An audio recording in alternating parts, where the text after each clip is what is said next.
Seperti biasa saudaraku seiman, semoga Allah berkahi kita membahas serial sahabat kita. Dan pada siang ini semoga Allah berkahi Thabit bin Qais bin Syammas radhiyallahu anhum.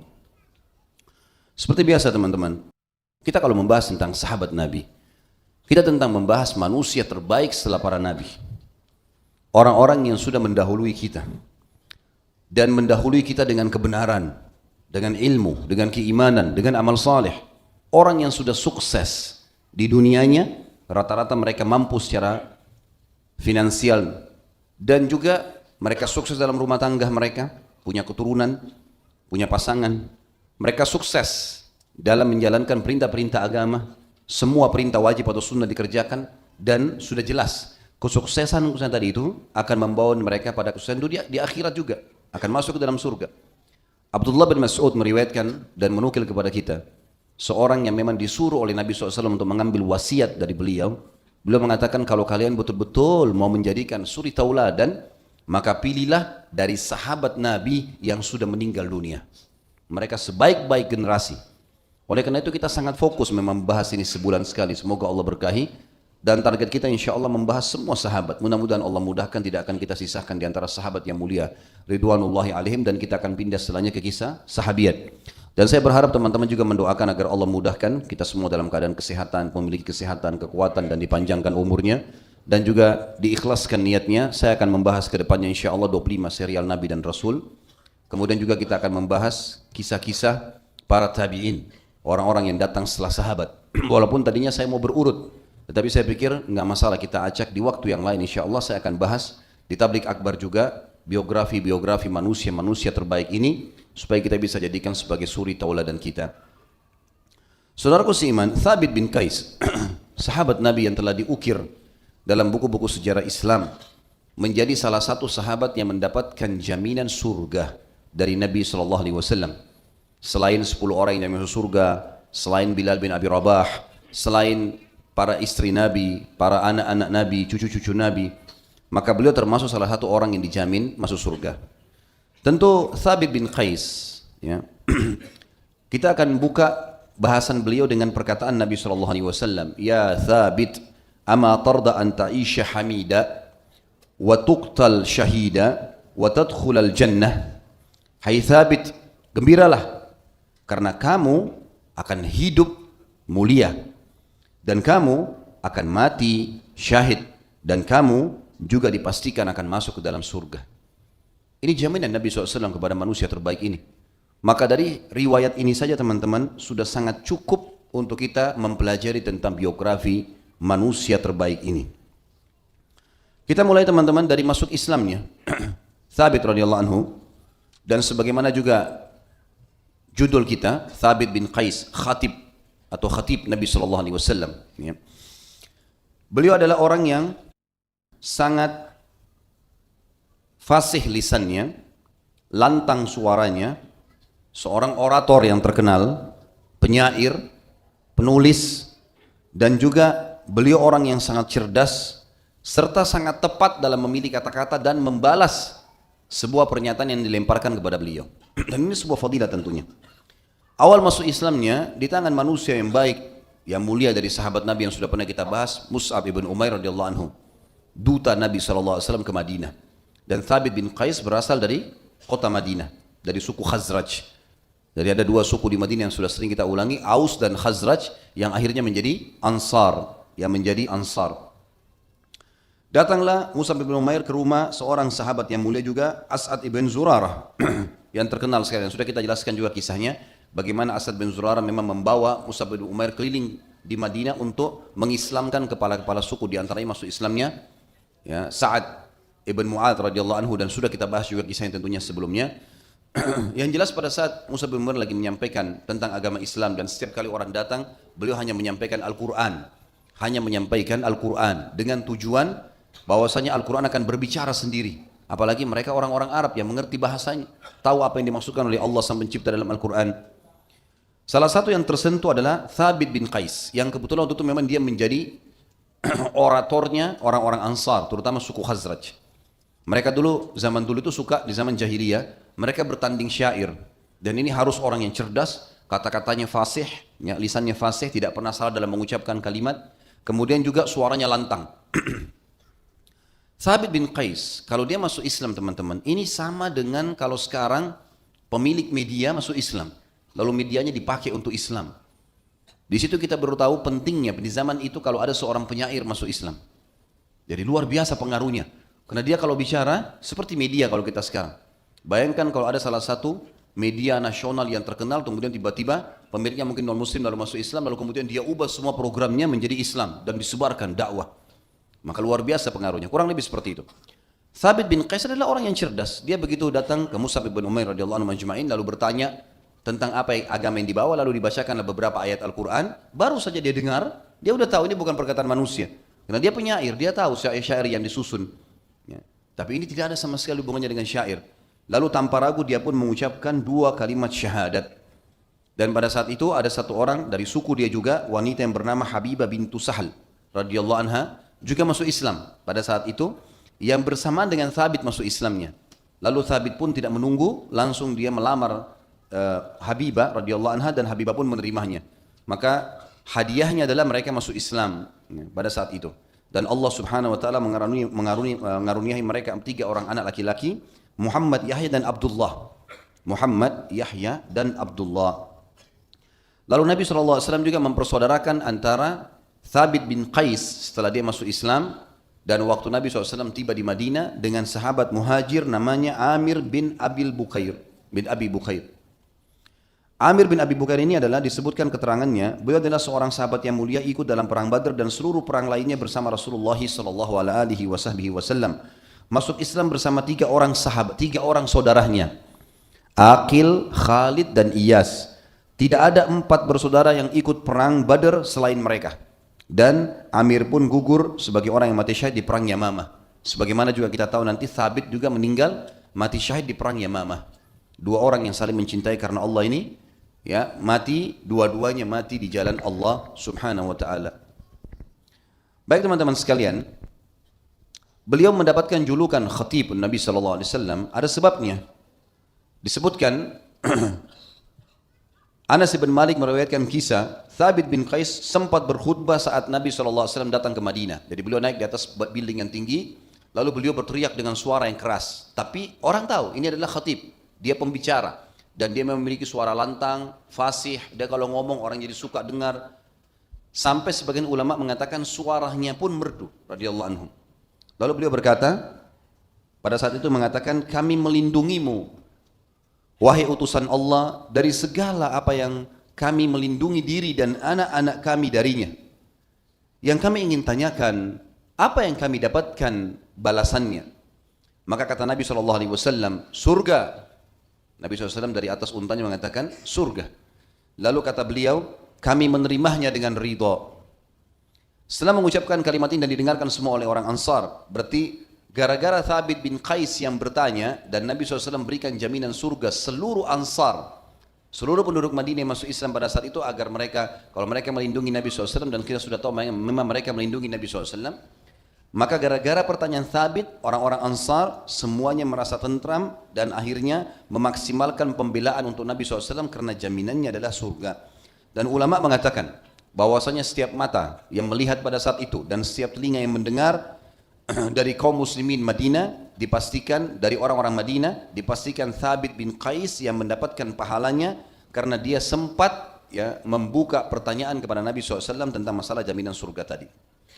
Juga pernah ada delegasi dari Bani Tamim masuk masjid, mereka memanggil Rasulullah SAW dari balik kamar beliau, kemudian berkata, keluarlah kepada kami wahai Muhammad.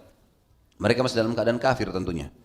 Teriakan mereka mengganggu Nabi SAW sehingga beliau keluar menemui mereka. Mereka pun berkata, wahai Muhammad, kami datang kepadamu untuk menunjukkan kebanggaan kami. Izinkanlah khatib dan penyair kami untuk berbicara. Nabi SAW menjawab, aku telah mengizinkan khatib kalian, silakan berbicara. Maka Utharid ya, Ibn Hajib berdiri dan berkata, segala puji bagi Allah pemilik karunia dan nikmat atas kami. Dia pantas mendapatkan pujian, dia yang menjadikan kami sebagai raja-raja Arab. Dia memberikan harta yang melimpah kepada kami sehingga dengan harta itu kami berbuat kebaikan. Dia menjadikan kami orang-orang timur yang paling mulia, paling besar jumlahnya, paling lengkap prasarananya. Siapa yang seperti kami? Tanda tanya. Bukankah kami adalah para pemimpin manusia dan pemegang keutamaan mereka? Tanda tanya juga. Siapa yang ingin berbangga-bangga melawan kami, hendaklah dia menyebut seperti apa yang telah kami sebutkan. Kalau kami berkenan, niscaya kami berbicara panjang lebar, tapi kami hidup dari apa yang telah dia berikan kepada kami, maksudnya Allah dalam jumlah besar, dan kami dikenal dengan itu. Aku berkata demikian agar kalian mengatakan seperti perkataan kami dan perkara yang lebih baik daripada perkara kami. Lalu Utharid pun duduk. Pada saat itu teman-teman, Nabi SAW melihat orang-orang ini sebenarnya tujuannya datang untuk menunjukkan kehebatannya dalam berbicara, untuk memastikan kepada Nabi SAW, kalaupun ada orang yang anda pilih, maka pilihlah kami. Kami orang yang paling pantas untuk dipilih. Ini seperti sebuah tantangan. Maka Nabi SAW berkata kepada Thabit bin Qais bin Shammash radhiyallahu anhu dari suku Harith bin Khazraj, berdirilah wahai Thabit. Jawab khutbah laki-laki itu. Thabit lalu berdiri dan berkata, segala puji bagi Allah, langit dan bumi adalah ciptaannya. Dia menetapkan perintahnya kepada langit dan bumi. Ilmunya Allah meliputi kursinya. Tidak ada sesuatu pun kecuali ia dari karunia-Nya. Kemudian karena kodratnya, dia Allah menjadikan kami sebagai raja-raja. Kalau kalian raja di suku kalian, kami juga raja di suku kami di Madinah. Dia memilih seorang rasul dari makhluk terbaiknya, paling mulia nasabnya, paling jujur perkataannya, dan paling terhormat kedudukannya. Dia Allah menurunkan kitabnya kepada nabinya dan menyempurnakannya atas makhluknya. Dia adalah pilihan Allah dari alam semesta. Kemudian dia mengajak manusia untuk beriman kepadanya. Maka orang-orang muhajirin dari kaumnya dan keluarga besarnya beriman kepadanya. Mereka adalah manusia yang paling mulia kedudukannya, paling baik wajahnya, paling bagus perbuatannya. Kemudian makhluk pertama yang menjawab dan merespon panggilan Rasulullah SAW adalah kami. Kami adalah Ansarullah atau para penolong agama Allah dan pendukung Rasulnya. Kami memerangi manusia sehingga mereka beriman kepada Allah dan Rasulnya. Barang siapa yang beriman kepada Allah dan Rasulnya, harta dan darahnya terlindung dari kami. Barang siapa yang kafir, kami akan berjihad melawannya selama-lamanya dan membunuhnya bagi kami adalah mudah. Aku mengucapkan kata-kataku ini dan aku memohon ampunan kepada Allah untuk diriku dan orang-orang mukmin, baik yang laki-laki maupun yang wanita. Kalimat-kalimat ini setelah diucapkan oleh Thabit bin Qais, tiba-tiba saja suku Bani Tamim tidak ada yang bisa berbicara, termasuk khatibnya. Karena perkataan Thabit mengandung makna, kalau kalian mengaku raja-raja, kami raja-raja. Terbukti kalian sampai ke wilayah kami di Madinah, kalian tahu, Bani Tamim dari wilayah Najd ya, dari wilayah utara Jazirah Arab. Kalian tahu sendiri, ini kerajaan kami, sebagaimana kalian punya kerajaan di sana. Dan kami lebih mulia daripada kalian, karena kami mendapatkan utusan Allah di sini. Ada Rasulullah SAW bersama kami, yang membawa hukum-hukum Allah. Kalian tidak punya itu. Kami ada di sini. Dan kami selalu berjuang untuknya. Maka kami diberikan julukan Ansar oleh Allah dalam Al-Quran. Dan kami membenarkan Nabi-Nya Muhammad SAW. Siapapun yang mendukungnya kami dukung, siapapun yang melawannya maka kami akan perangi sampai kami mati atau mereka mati. Seperti itulah kurang lebih maknanya. Maka setelah mengucapkan kalimat ini, Bani Tamim pun beriman kepada Allah Subhanahu wa taala dan akhirnya beriman maksudnya kepada risalah Nabi Muhammad SAW. Kemudian pada saat itu pun Nabi SAW memberikan julukan kepadanya dengan khatib. Dengan khatib Nabi SAW. Ada ayat Al-Quran teman-teman sekalian yang turun kepada Thabit radhiyallahu anhu. Dan ini sebab kenapa Thabit bin Qais mendapatkan statement Nabi tadi. Hai Thabit, kau pasti akan hidup mulia, kau pasti akan mati syahid. Itu hidup mulia adalah hidup yang luar biasa, nanti kita akan jelaskan fadilahnya itu. Kemudian kau akan mati syahid, berarti dapat jaminan surga dan pengampunan dosa. Nanti kita juga akan sebutkan fadilah-fadilah orang mati syahid. Kemudian yang ketiga adalah kamu akan masuk dalam surga. Sebabnya kenapa teman-teman dia mendapatkan doa ini atau pernyataan dari Nabi SAW, dikatakan bahwasanya pada saat turun firman Allah dalam surah Luqman, surah nomor 31, ayat 18 yang bunyinya A'udzubillahi minasyaitonirrajim, innallaha la yuhibbul mustakbirin. Allah enggak suka dengan orang-orang yang sombong. Maka beliau datang dan berkata, wahai Rasulullah, sesungguhnya aku takut celaka. Allah melarang kami menyukai pujian karena sesuatu yang tidak kami perbuat, sementara aku menyukai pujian hanya dengan menylantunkan syair, lalu aku suka kalau dipuji sama orang. Allah melarang kami menyombongkan diri sebagaimana firman-Nya, Allah tidak suka dengan orang-orang sombong, sementara aku menyukai keindahan dan Allah melarang kami meninggikan suara di atas suaramu, sementara aku adalah orang yang bersuara lantang. Jadi kami tidak boleh sombong. Saya tidak sombong ya Rasulullah, tapi saya suka keindahan pakaian, penampilan, rumah, tutur kata. Apakah itu masuk dalam kesombongan? Dan saya pun atau kami pun dilarang meninggikan suara di atas suara anda, tapi suara saya lantang. Otomatis kalau saya ngomong di atas suara anda. Maka kata Nabi SAW, ya Thabit, wahai Thabit, ama tarda an ta'isha hamidan wa tuqtala syahidan wa tadkhulal jannah. Pasti hai Thabit, kamu akan hidup terpuji dan kamu akan terbunuh syahid dan juga masuk dalam surga. Dalam riwayat yang lain lebih lengkap lagi, Anas bin Malik menuturkan ketika turun firman Allah dalam surah Al-Hujurat ayat 2, A'udzu billahi minasyaitonir rajim, ya ayyuhalladzina amanu la tarfa'u aswatakum fawqa sautin nabi. Al-ayah. Hai orang-orang beriman, jangan pernah kalian meninggikan suara kalian melebihi suaranya Nabi. Jadi kalau volume Nabi 6, semua orang harus 5 atau di bawahnya, enggak boleh sama atau bahkan melampaui suara Nabi SAW. Itu adab pada saat beliau hidup, dan pada saat beliau meninggal, kita sekarang tidak boleh teriak-teriak. Tidak boleh memotong hadis yang sedang disampaikan dari Nabi SAW.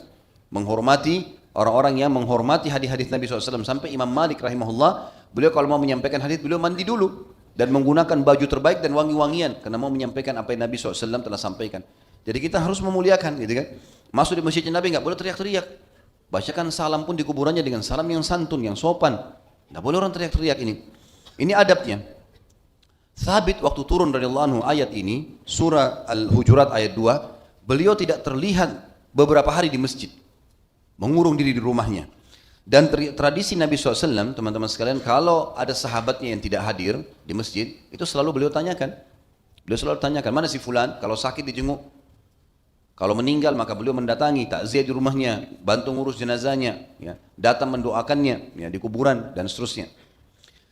Maka beliau bertanya, Thabit sempat berkata turun ayat ini, aku termasuk penghuni neraka. Dia bicara sendiri, aku termasuk penghuni neraka, terus diulang-ulangi sambil beliau nangis radhiyallahu anhu. Maka tetangganya mendengarkan, Thabit itu tidak berani menampakkan diri kepada Nabi SAW, sehingga Nabi bertanya kepada Sa'ad bin Mu'adz, pimpinan orang Ansar, pimpinan Khazraj, kepala suku Khazraj yang Thabit dari situ. Wahai Abu Amr, maksudnya wahai Sa'ad bin Mu'adz, ada apa dengan Thabit? Apakah dia sakit? Kenapa dia tidak terlihat dalam beberapa hari? Kata Sa'ad, dia adalah tetanggaku dan aku tidak mendengarkan dia sakit. Hanya saja aku mendengarkan dia berbicara, kalau aku penghuni neraka, aku tidak mengerti kenapa ya Rasulullah. Maka kata Nabi SAW, tanyakan, coba tanyakan. Dia datang ke rumahnya lalu ditanyakan oleh Sa'ad, kenapa hai Thabit? Ada apa denganmu? Dia bilang, ayat ini turun dan kalian telah mengetahui bahwasanya di antara kalian aku termasuk orang-orang yang paling tinggi suaranya melebihi suara Rasulullah SAW. Aku termasuk penghuni neraka gara-gara itu. Karena lanjutan ayat ini dikatakan, jangan sampai kalian, ya, hancur amal-amal kalian sementara kalian tidak menyadarinya. Ya. Maka dilaporkanlah oleh Sa'ad kepada Nabi SAW, ya Rasulullah, jawabannya Thabit seperti ini.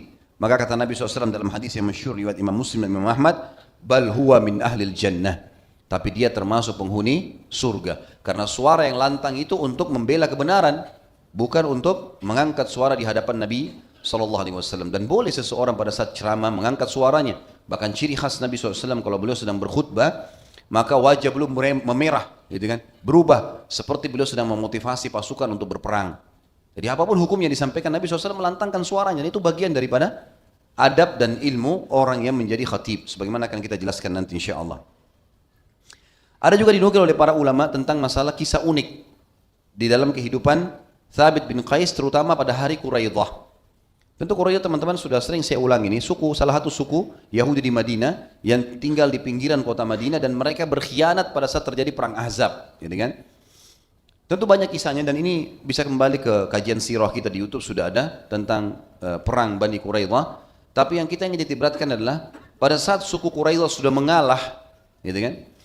Maka semua laki-laki mereka dihukum mati oleh Sa'ad bin Mu'adz radhiyallahu anhu. Dan ini sudah saya jelaskan di kisah Sa'ad bin Mu'adz. 700 personil perang mereka oleh Sa'ad bin Mu'adz disuruh bunuh semuanya.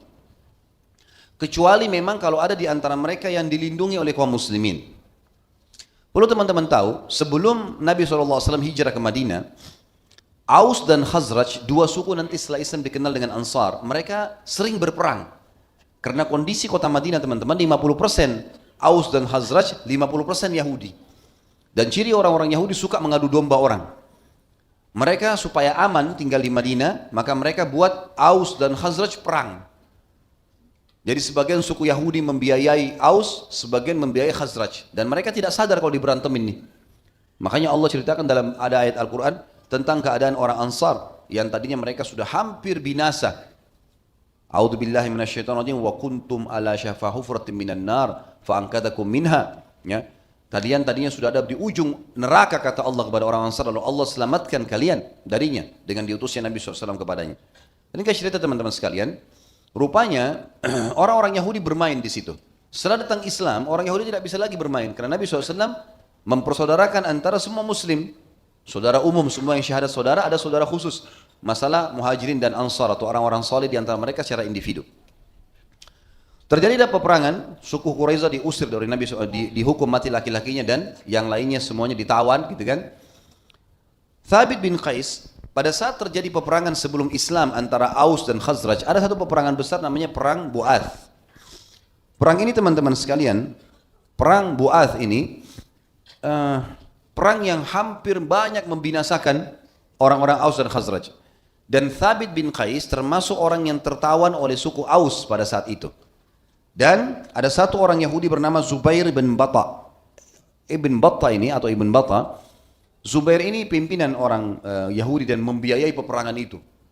Maka dia lihat Thabit bin Qais di perang itu ditawan, dia kenal orang ini khatib, orang ini suaranya bagus segala macam. Lalu dia bilang, kesinilah Thabit, saya akan selamatkan kamu. Karena kebetulan dia ini penolongnya orang-orang Aus, suku Aus yang lagi menang pada saat itu. Tapi syaratnya saya gundul rambut kamu supaya orang tahu kalau kamu itu adalah pembebasan dari saya. Maka dibebaskanlah intinya Thabit bin Qais oleh Zubair ini. Pada saat perang Quraidah teman-teman sekalian, satu persatu orang Yahudi, 10 orang dibawa, dibunuh, 10 orang dibunuh, seperti itulah. Ya. Tiba giliran Zubair, Thabit lihat, Thabit melihat itu. Dan salah satu sifat orang mukmin teman-teman, dia wafa. Wafa itu tepat dalam menjalankan janji, menjaga amanah, dan juga tepat dalam membalas kebaikan orang. Hal jazaa'ul ihsani illal ihsan, kata Allah dalam surah Ar-Rahman. Bukankah balasan kebaikan sesuai dengan kebaikan?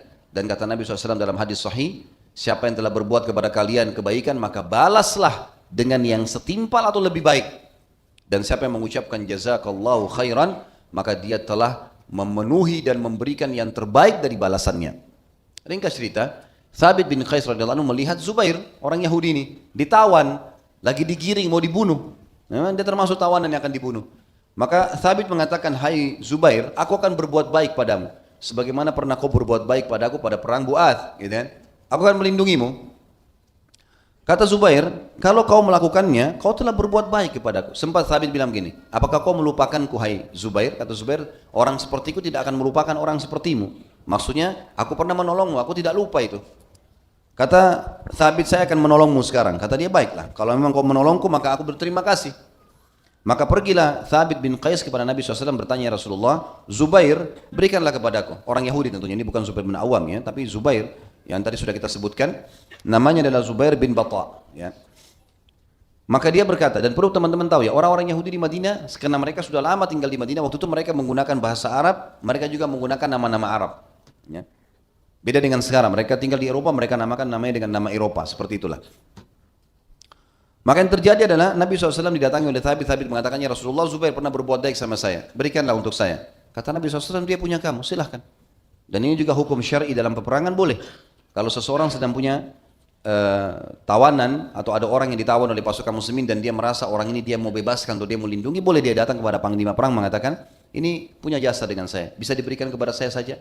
Maka Nabi SAW mengatakan, silakan, punya kamu. Maka dia pun kembali kepada Zubair mengatakan, sesungguhnya Rasulullah SAW telah memberikan darahmu kepadaku, kamu boleh nggak dibunuh? Maka aku memberikannya kepadamu, silakan, kamu bebas. Tapi Zubair, perhatikan orang-orang Yahudi dengan tamaknya ya, dia mengatakan begini, seorang laki-laki tua tidak mempunyai keluarga dan anak, apa yang bisa dilakukan dalam hidupnya? Lalu Thabit kembali lagi kepada Nabi SAW mengatakan, ya Rasulullah, Zubair tidak bisa hidup tanpa istri dan anaknya, maka berikanlah kepadaku istri dan anaknya. Kata Nabi SAW, semua punyamu, silakan ambil saja. Maka dia pun kembali lagi kepada Zubair mengatakan, hai Zubair, Rasulullah SAW telah memberikan kepadaku istri dan anakmu, ini tawanan perang, hamba sahaya bisa diperjualbelikan, gitu kan? Tapi dia mengatakan, saya kembalikan kepadamu. Zubair bilang lagi, sebuah keluarga di Hijaz, maksudnya di Madinah, yang tidak berharta, bagaimana mereka bisa bertahan hidup? Maksudnya dia minta hartanya lagi.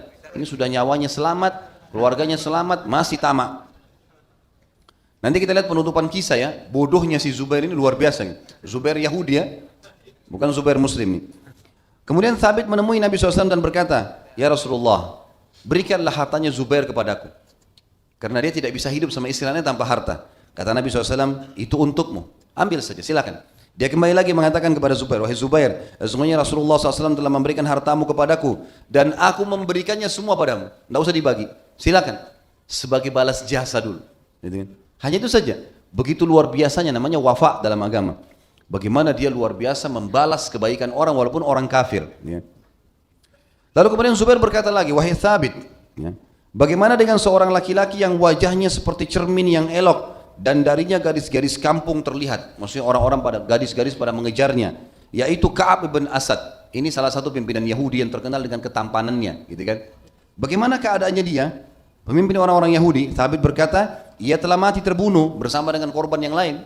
Sudah jadi korban itu. Zubair bertanya lagi, bagaimana dengan pemuka perkotaan dan perdesaan, yaitu Huyai bin Akhtab? Thabit berkata, mati terbunuh. Huyai bin Akhtab ini adalah ayahnya Sofiyah yang akan jadi istri Nabi SAW pada saat pembebasan Khaybar. Zubair bertanya lagi, kata Thabit dia mati terbunuh. Kata Zubair lagi, bagaimana dengan kesatria kami? Jika kami menyerang dan jika kami menyerang dan pelindung kami, jika kami menyerbu, yaitu Azal bin Samuel. Ya. Maka Thabit berkata, sudah mati terbunuh. Sudah banyak yang mati nih. Zubair lalu bertanya lagi, bagaimana dengan sepasang majlis, yaitu Bani Ka'ab ibn Quraidah dan Bani Amr ibn Quraidah. Jadi kebanyakan mayoritas suku Quraidah mana semua nih? Yang terkenal, suka kumpul-kumpul, suka ngobrol-ngobrol dalam benteng. Kata Thabit, mereka telah mati, semuanya terbunuh. Mereka sudah diselesaikan urusannya. Semoga Allah berikan kau hidayah. Udahlah, nggak usah bertanya mereka, kamu sudah selamat syukur. Ini di kancah peperangan nih, sudah berkhianat, selamatnya sudah syukur, gitu kan? Masih banyak bertanya.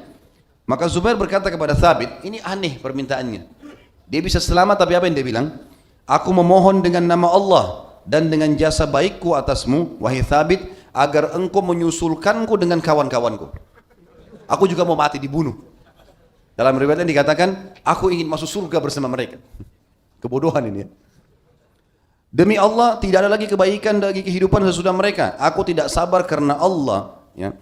Walaupun hanya seukuran satu ember air, sehingga aku bertemu dengan orang-orang yang aku cintai. Thabit lalu menyampaikan kata-katanya kepada Nabi SAW. Zubair bilang begini, ya Rasulullah. Kata Nabi SAW, datangkan sini. Datangkan. Penggal lehernya udah. Ini udah diselamatin. Masih banyak minta permintaan, lalu minta mohon lagi supaya dibunuh. Dia yang mohon gitu kan. Ya sudah, dikasih. Ucapan Zubair sampai ke telinganya Abu Bakar dan maka Abu Bakar berkata, dia bertemu dengan mereka teman-temannya demi Allah di dalam neraka Jahannam, kekal di dalamnya selama-lamanya. Dan disinilah Thabit bin Qais bersyair. Dia mengatakan, tanggung jawabku terpenuhi bahwa aku orang berbudi, penyabar ketika orang-orang menjauhi kesabaran. Jadi tadi sebenarnya aku sudah tidak sabar tuh. Orang ini dibebasin, minta keluarganya, minta dibebasin, minta hartanya, dibebasin masih minta tanya teman-temannya, gitu kan? Maka aku sabar. Pada saat orang-orang mungkin sudah tidak bisa sabar dengan itu. Zubair adalah orang yang paling besar jasa baiknya atasku saat kedua tangannya terikat, saat kedua tanganku terikat sebagai tawanan. Aku menemui Rasulullah SAW agar bisa melepaskannya, dan Rasulullah adalah lautan berjalan bagi kami. Artinya Nabi SAW sudah berbuat baik. Tapi dia tidak mau, maka terbunuhlah dia. Terbunuhlah dia. Ya. Ini diantara kisah yang unik yang dinukil berhubungan dengan kehidupan Thabit radhiyallahu anhum. Dan kita akan sebutkan juga teman-teman sekalian tentang masalah kejadian yang besar dalam hidup Thabit yang merupakan bisa kita katakan tanda kutip jasa beliau untuk Nabi SAW. Yaitu kisah tentang Juwairiyah radhiyallahu anha yang menjadi istri Nabi SAW di perang Bani Mustaliq. Perang Bani Mustaliq teman-teman, suku Mustaliq terkenal suku yang besar dari Jazirah Arab dan mereka berusaha membentuk pasukan untuk menyerang Madinah. Mereka mau menyerang Madinah. Nabi SAW salah satu strategi perang beliau, SAW, beliau kalau dengar ada satu suku mau menyerang, maka beliau menyerang lebih dulu, sebelum menunggu. Sampai keluar istilah bagi pepatah-pepatah orang Arab mengatakan, sebaik-baik serangan, sebaik-baik pertahanan adalah penyerang, gitu kan? Karena Nabi SAW berperilaku seperti itu dalam peperangan beliau. Pasti menyerang dulu, yang penting sudah memastikan informasi memang ada musuh yang akan menyerang, sehingga tidak ada kesempatan mereka menguasai wilayah. Yang jelas, Nabi SAW pergi ke sana, berhasil mengepung dan akhirnya menang melawan Bani Mustalik dan dikenal dengan Ghazwat Bani Mustalik. Ghazwat adalah peperangan dihadiri oleh Nabi SAW. Kalau mau dengar panjang lebar bisa ikuti di YouTube tentang ceramah saya berhubungan dengan perang Bani Mustalik. Salah satu hal yang terjadi pada saat itu teman-teman sekalian, dibagilah harta-harta rampasan perang. Termasuk orang-orangnya, diantaranya ada Juwairiyah. Juwairiyah binti Harith adalah anaknya Harith. Harith kepala suku Mustalik. Terkenal dengan kecantikannya, dengan kedudukannya, dengan segala macam kelebihan anak raja pada saat itu. Maka Juwairiyah ini menjadi bagiannya Thabit bin Qais. Waktu dibagi, itu menjadi sahayanya dia, gitu kan? Maka datanglah Ali bin Abi Thalib mengatakan, ya Rasulullah, aku melihat Juwairiyah tidak layak. Maaf, salah, ini kisah Sofia. Kisahnya begini, maka Juwairiyah datang berkata kepada Thabit, saya berharap bisa menebus diri saya, supaya jangan saya menjadi tawanan. Kata Thabit, itu hak kamu. Kalau kamu bebaskan silahkan, gitu kan? Lalu dia pun mengatakan, tunjukkan saya di mana Nabi kalian. Datanglah Juwairiyah. Waktu Juwairiyah datang, di depan kemah Nabi SAW, dalam riwayat sahih dikatakan Aisyah melihatnya. Dan Juwairiyah sangat cantik. Kata Aisyah dalam riwayat ini, begitu saya melihatnya, saya langsung membencinya. Karena saya sudah tahu, ini kemungkinan dinikahi oleh Nabi SAW. Maka dia pun berkata, mana Rasul, mana Nabi kalian? Kata Aisyah ada, tapi lihat bagaimana adabnya Aisyah radhiyallahu anha. Bukan seperti sebagian wanita sekarang, cemburu kemudian langsung bersangka buruk, berusaha menghadang, berusaha segala macam hal yang tidak benar. Ditanya, mana utusan Allah pada kalian? Kata Aisyah ada di dalam, silahkan masuk. Dia masuklah Juwairiyah. Begitu masuk lalu mengatakan, wahai utusan Allah, saya Juwairiyah binti Harith, dan saya tidak rela menjadi tawanan karena saya anak raja. Bisa enggak saya meminjam uang dengan anda untuk menebus diri saya, anggap utang, gitu kan? Lalu kata Nabi SAW, wahai Juwairiyah, maukah kau sesuatu yang lebih baik? Kata dia apa? Kata Nabi SAW, kamu masuk Islam dan saya nikahi. Tidak usah ada tebusan. Kata Juwairiyah, tentu saja. Maka dia syahadat pada saat itu dan Nabi SAW menikahinya. Maka Aisyah berkata, pada saat itu ya, tersebarlah berita di pasukan kalau Nabi SAW menikahi Juwairiyah. Dan yang menyebarkan berita Aisyah radhiyallahu anha. Istri yang sangat mulia yang selama ini selalu dirusak namanya dengan dikatakan kalau dia pencemburu. Dan seakan-akan cemburu Aisyah negatif. Ini salah teman-teman sekalian. Aisyah cemburu, iya. Melihat kelebihan fisik misalnya madunya. Tapi beliau tidak pernah berbuat hal-hal yang buruk. Seperti menjatuhkan, seperti melukai atau apa saja. Itu perlu diperbaikin, gitu kan? Dan kita harus tahu teman-teman, riwayat-riwayat hadis yang menjelaskan tentang perilaku cemburu Aisyah perlu dipertemukan dengan pengorbanan beliau dalam menghadapi madu-madunya. Saya selalu dengar riwayat yang dinukil oleh para teman-teman dai kita, Aisyah itu cemburu begini dan begitu. Baik, tapi kenapa nggak dinukil dengan adil? Kalau Aisyah berkata dalam riwayat sahih, saya pernah mengadakan perjalanan bersama Nabi SAW dan pada saat itu Nabi membawa 2 orang istrinya bersama dengan Hafsah. Dan saya baru tahu kekurangan saya dan kedudukan Hafsah pada saat saya lihat bagaimana dia melayani Nabi SAW. Saya jadi belajar bagaimana Hafsah luar biasa melayani tempat tidurnya Nabi, melayani pakainya Nabi, melayani minumnya Nabi, makannya dan seterusnya. Maka Aisyah di sini bukan cemburu teman-teman sekalian, tapi dia mengambil pelajaran, gitu kan? Jadi saya sama sekali mohon maaf pribadi tidak setuju dengan teman-teman kalau hanya sekedar menukil seakan-akan Aisyah pencemburu buta yang hanya sekedar merusak kehidupan Nabi SAW. Ini keliru. Terbukti Nabi SAW menikah di depannya Aisyah dengan Juwairiyah radhiyallahu anha dan tidak ada kecemburuan di situ. Bahkan disebutkan dalam riwayat pada saat setelah menikah dengan Juwairiyah, Nabi SAW pulang ke Madinah, Aisyah dengan Juwairiyah bersebelahan untanya. Dan Aisyah menjelaskan kepada Juwairiyah tentang pribadi-pribadi Nabi SAW. Kenapa ini nggak dinukil teman-teman sekalian? Jadi pada saat pulang ke Madinah dari perang Bani Mustalik, Aisyah radhiyallahu anha bersebelahan dengan Juwairiyah radhiyallahu anha dan Aisyah menceritakan tentang pribadi-pribadi dan kesukaan Nabi SAW. Bayangkan, Dan Aisyah mengatakan, menukir riwayat Bukhari teman-teman sekalian, bagi akhwat kita dengarkan baik-baik. Sampai Aisyah mengatakan apa? Ya, saya tidak pernah melihat wanita lebih mulia dibandingkan Juwairiyah. Kenapa? Karena dia sangat menghormati kaumnya. Apa sebabnya perkataan ini? Karena waktu Juwairiyah masuk Islam dan Nabi SAW mengatakan, kau masuk Islam dan saya akan nikahi kamu, maka secara otomatis menjadi istri Nabi SAW. Tersebar berita di pasukan kalau Nabi SAW menikahi Juwairiyah. Apa yang terjadi teman-teman sekalian? Seluruh sahabat membebaskan satu suku Mustalik. Yang jadi tawanan tadi bisa diperjualbelikan. Satu manusia bisa mahal nilainya, gitu kan? Bisa ditebus. Tapi Nabi SAW kena menikahi Juwairiyah, maka seluruh sahabat mengatakan, kita bebaskan keluarga istri Nabi SAW. Maka semuanya dibebaskan. Semua suku Mustalik tidak ada yang jadi budak. Dan gara-gara itu teman-teman sekalian semuanya masuk Islam. Apa kata Aisyah? Tidak ada wanita yang lebih mulia dibandingkan Juwairiyah karena dia betul-betul menghormati kaumnya. Gara-gara dinikahi Nabi SAW, dia masuk Islam, sukunya semua bebas. Sukunya semua bebas. Ini pelajaran penting teman-teman sekalian. Karena maaf, saya temukan teman-teman kadang-kadang bicara masalah poligami, bukan praktisi, bukan orang yang melaluinya, lalu dia bicara. Ini maaf, bukan pada tempatnya ini. Atau dia menceritakan tentang cemburu-cemburu Nabi, fokus di situ saja. Tidak pernah diangkat masalah adanya perilaku-perilaku yang positif. Bagaimana para istri Nabi pernah bersama-sama di atas satu tunggangan. Bukankah ada riwayat yang sahih menjelaskan kalau istri-istri Nabi pernah ada di atas unta, satu unta mereka beberapa orang dibuatkan seperti geranda di atasnya, lalu Anjasya, supirnya Nabi lah, kalau kita sekarang supir yang memegang unta itu melantunkan suara yang indah sehingga unta ini menggoyang-goyangkan lehernya dan sempat goyang ya geranda itu. Kata Nabi SAW, pelan-pelannya wahai Anjasya, pelan-pelannya dengan botol-botol kacaku. Nabi SAW membahasakan tentang istrinya. Istri Nabi SAW satu kendaraan sama-sama. Pernahkah diangkat kisah seperti ini teman-teman sekalian? Jadi jangan cuma sekedar masalah kecemburuan. Dan sudah pernah saya sebutkan teman-teman.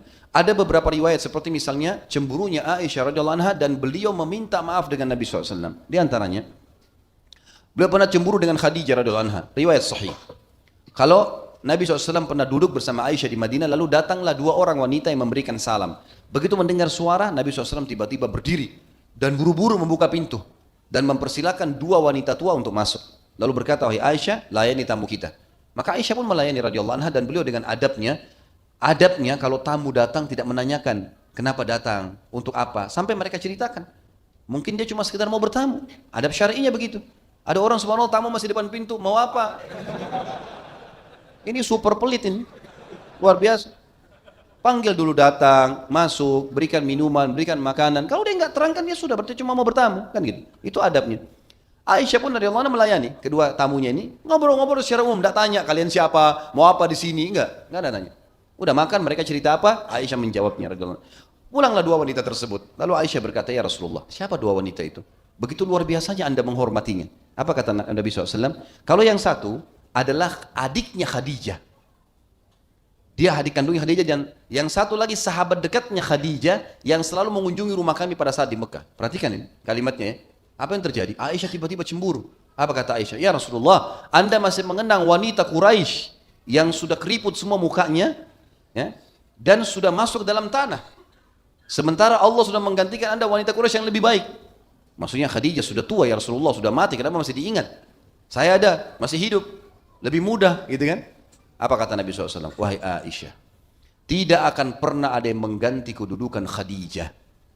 Dia beriman padaku pada saat orang kufur. Dia membiayai agama ini dengan hartanya. Dan Allah mengaruniakan saya anak darinya. Lalu Aisyah terdiam. Tahu kalau dia salah. Aisyah pun minta maaf dengan Nabi SAW. Perkataannya memang tegas ya. Tapi Aisyah minta maaf teman-teman. Kenapa yang sering dinukil ini Aisyah cemburu? Gitu kan? Baik. Yang kita ambil sebagai ibrah pelajaran adalah peringatannya Nabi, bukan perilakunya sahabatnya. Kan gitu. Sahabat misalnya ada yang minum khamar. Apa hukuman Nabi? Dicambuk. Pelajarannya adalah hukumannya. Kan gitu. Itu hukumnya. Bukan perilaku sahabatnya. Ini yang perlu digarisbawahi. Cemburunya Aisyah perilaku. Tapi hukum apa? Teguran Nabi SAW. Ini kan yang penting. Pernah dalam riwayat lain juga Aisyah cemburu radhiyallahu anha dengan Sofia radhiyallahu anha. Karena Sofia adalah wanita yang cantik dari turunan Yahudi juga. Allah berikan kelebihan. Sebagaimana ulama-ulama hadis nukil tentunya. Kemudian Nabi SAW datang dari rumah Sofia, lalu kata Aisyah, ya Rasulullah, cukuplah anda dari wanita Yahudi yang pendek itu. Gitu kan? Padahal sebenarnya Aisyah juga pendek. Gitu kan? Tapi begitu bahasanya, karena dalam riwayat dikatakan Nabi SAW kalau berdiri Aisyah sampai ke pundaknya. Jadi posisinya sama Sofia sama saja, tapi kecemburuan, gitu kan? Lalu kata Nabi SAW, wahai Aisyah, kau telah mengucapkan kalimat yang kalau kalimat itu ditaruh di lautan, merusak lautan itu. Perkataan kau mengatakan madumu itu pendek, maka itu sudah cukup membuat dosamu luar biasa. Apa yang terjadi? Aisyah minta maaf. Aisyah minta maaf, salah nih. Yang perlu digarisbawahi adalah tegurannya Nabi SAW dan Aisyah menerimanya. Kan gitu. Jangan dinukil hanya perkataan Aisyah saja. Seakan-akan Aisyah ini cemburuan dan tidak dijelaskan masalah hukum syar'inya. Jelas ya? Pernah juga satu kali dalam kejadian yang lain. Nabi SAW, riwayat ini dihasankan oleh sebagian ulama hadis. Beliau radhiyallahu anha dapat giliran tidur Nabi SAW, giliran mabitnya. Di Ramadan, Nabi SAW keluar malam hari menuju ke masjid. Aisyah bangun, lihat Nabi nggak ada. Buru-buru dia pakai bajunya, didatangi satu persatu rumah istri Nabi. Takutnya Nabi lagi ada di situ. Datang, ketuk, ada Rasulullah? Nggak ada, kan malam kamu. Ketuk yang dua, yang ketiga, nggak ada semua. Aisyah sambil jalan buru-buru sampai akhirnya muncul pikiran dia ke masjid. Lihat Nabi SAW lagi sholat di masjid. Begitu Nabi tahu ini Aisyah di sebelahnya lagi ada, nafasnya terengah-engah karena buru-buru jalan, gitu kan? Nabi SAW balik, sahabat lalu berkata, wahai Aisyah, kamu cemburu lagi? Ini malam Ramadan, malam ibadah, gitu kan? Maka Aisyah pun meminta maaf lagi. Salah, tapi hukum syar'i teguran Nabi SAW. Artinya tidak layak kamu cemburu seperti ini. Jangan penuh dengan kecurigaan. Dan hampir semua teman-teman kecemburuan Aisyah seperti itu. Kasus misalnya yang saya juga sering dengar dinukil ini, kalau salah seorang istri Nabi memberikan kurma satu piring, lalu kemudian Aisyah menepisnya, gitu kan? Jatuh tertumpah. Apa kata Nabi SAW? Pungutlah kepada pembantu yang membawanya, pungutlah, ibumu sedang cemburu. Kalau betul-betul Aisyah itu teman-teman tidak merasa bersalah, pasti dia akan lanjutkan, udah nggak usah pungut, apalah, mungkin dia tambah marah. Tapi enggak loh. Waktu Nabi SAW mengatakan, pungutlah karena ibumu sedang cemburu. Sebagian ulama hadis mengatakan Aisyah pun merasa malu dengan Allah dan Rasulnya. Maka dia pun tidak melanjutkan, membiarkan kurma itu dipungut dan diletakkan di depan piring, di depan Nabi SAW, di rumah Nabi, dan Nabi memakannya. Coba lihat riwayat ini teman-teman, hukum syar'inya yang Nabi SAW sebutkan. Jangan selalu Aisyah disalahkan ini. Kesannya kayak dia sudah luar biasa dalam kesalahan-kesalahan seperti ini. Dan banyak riwayat yang berhubungan seperti ini teman-teman sekalian. Maka kita harus adil di sini. Dan riwayat yang baru kita jelaskan, kisah Juwairiyah, riwayat yang paling kuat. Bagaimana Aisyah melihat depan matanya Nabi SAW menikahi Juwairiyah. Padahal tadinya dia cemburu. Dia bilang pada saat saya lihat depan kemah, saya langsung membencinya. Membenci maksudnya adalah saya melihat ini orang pasti jadi saingan saya nih. Tapi waktu dia bilang, mana utusan Allah? Silahkan masuk. Disuruh masuk ke dalam rumah. Allahu a'lam ini akhwat kita kalau sekarang. Nah, nggak ada. Tutup pintu. Jangankan datang ke rumah, ya. Mungkin kalau SMS, telepon sudah jadi masalah besar ini. Gitu ya. Belum tentu. Mungkin orang niatnya baik. Kita tidak tahu, gitu kan? Dan kita harus bersangka baik dengan manusia.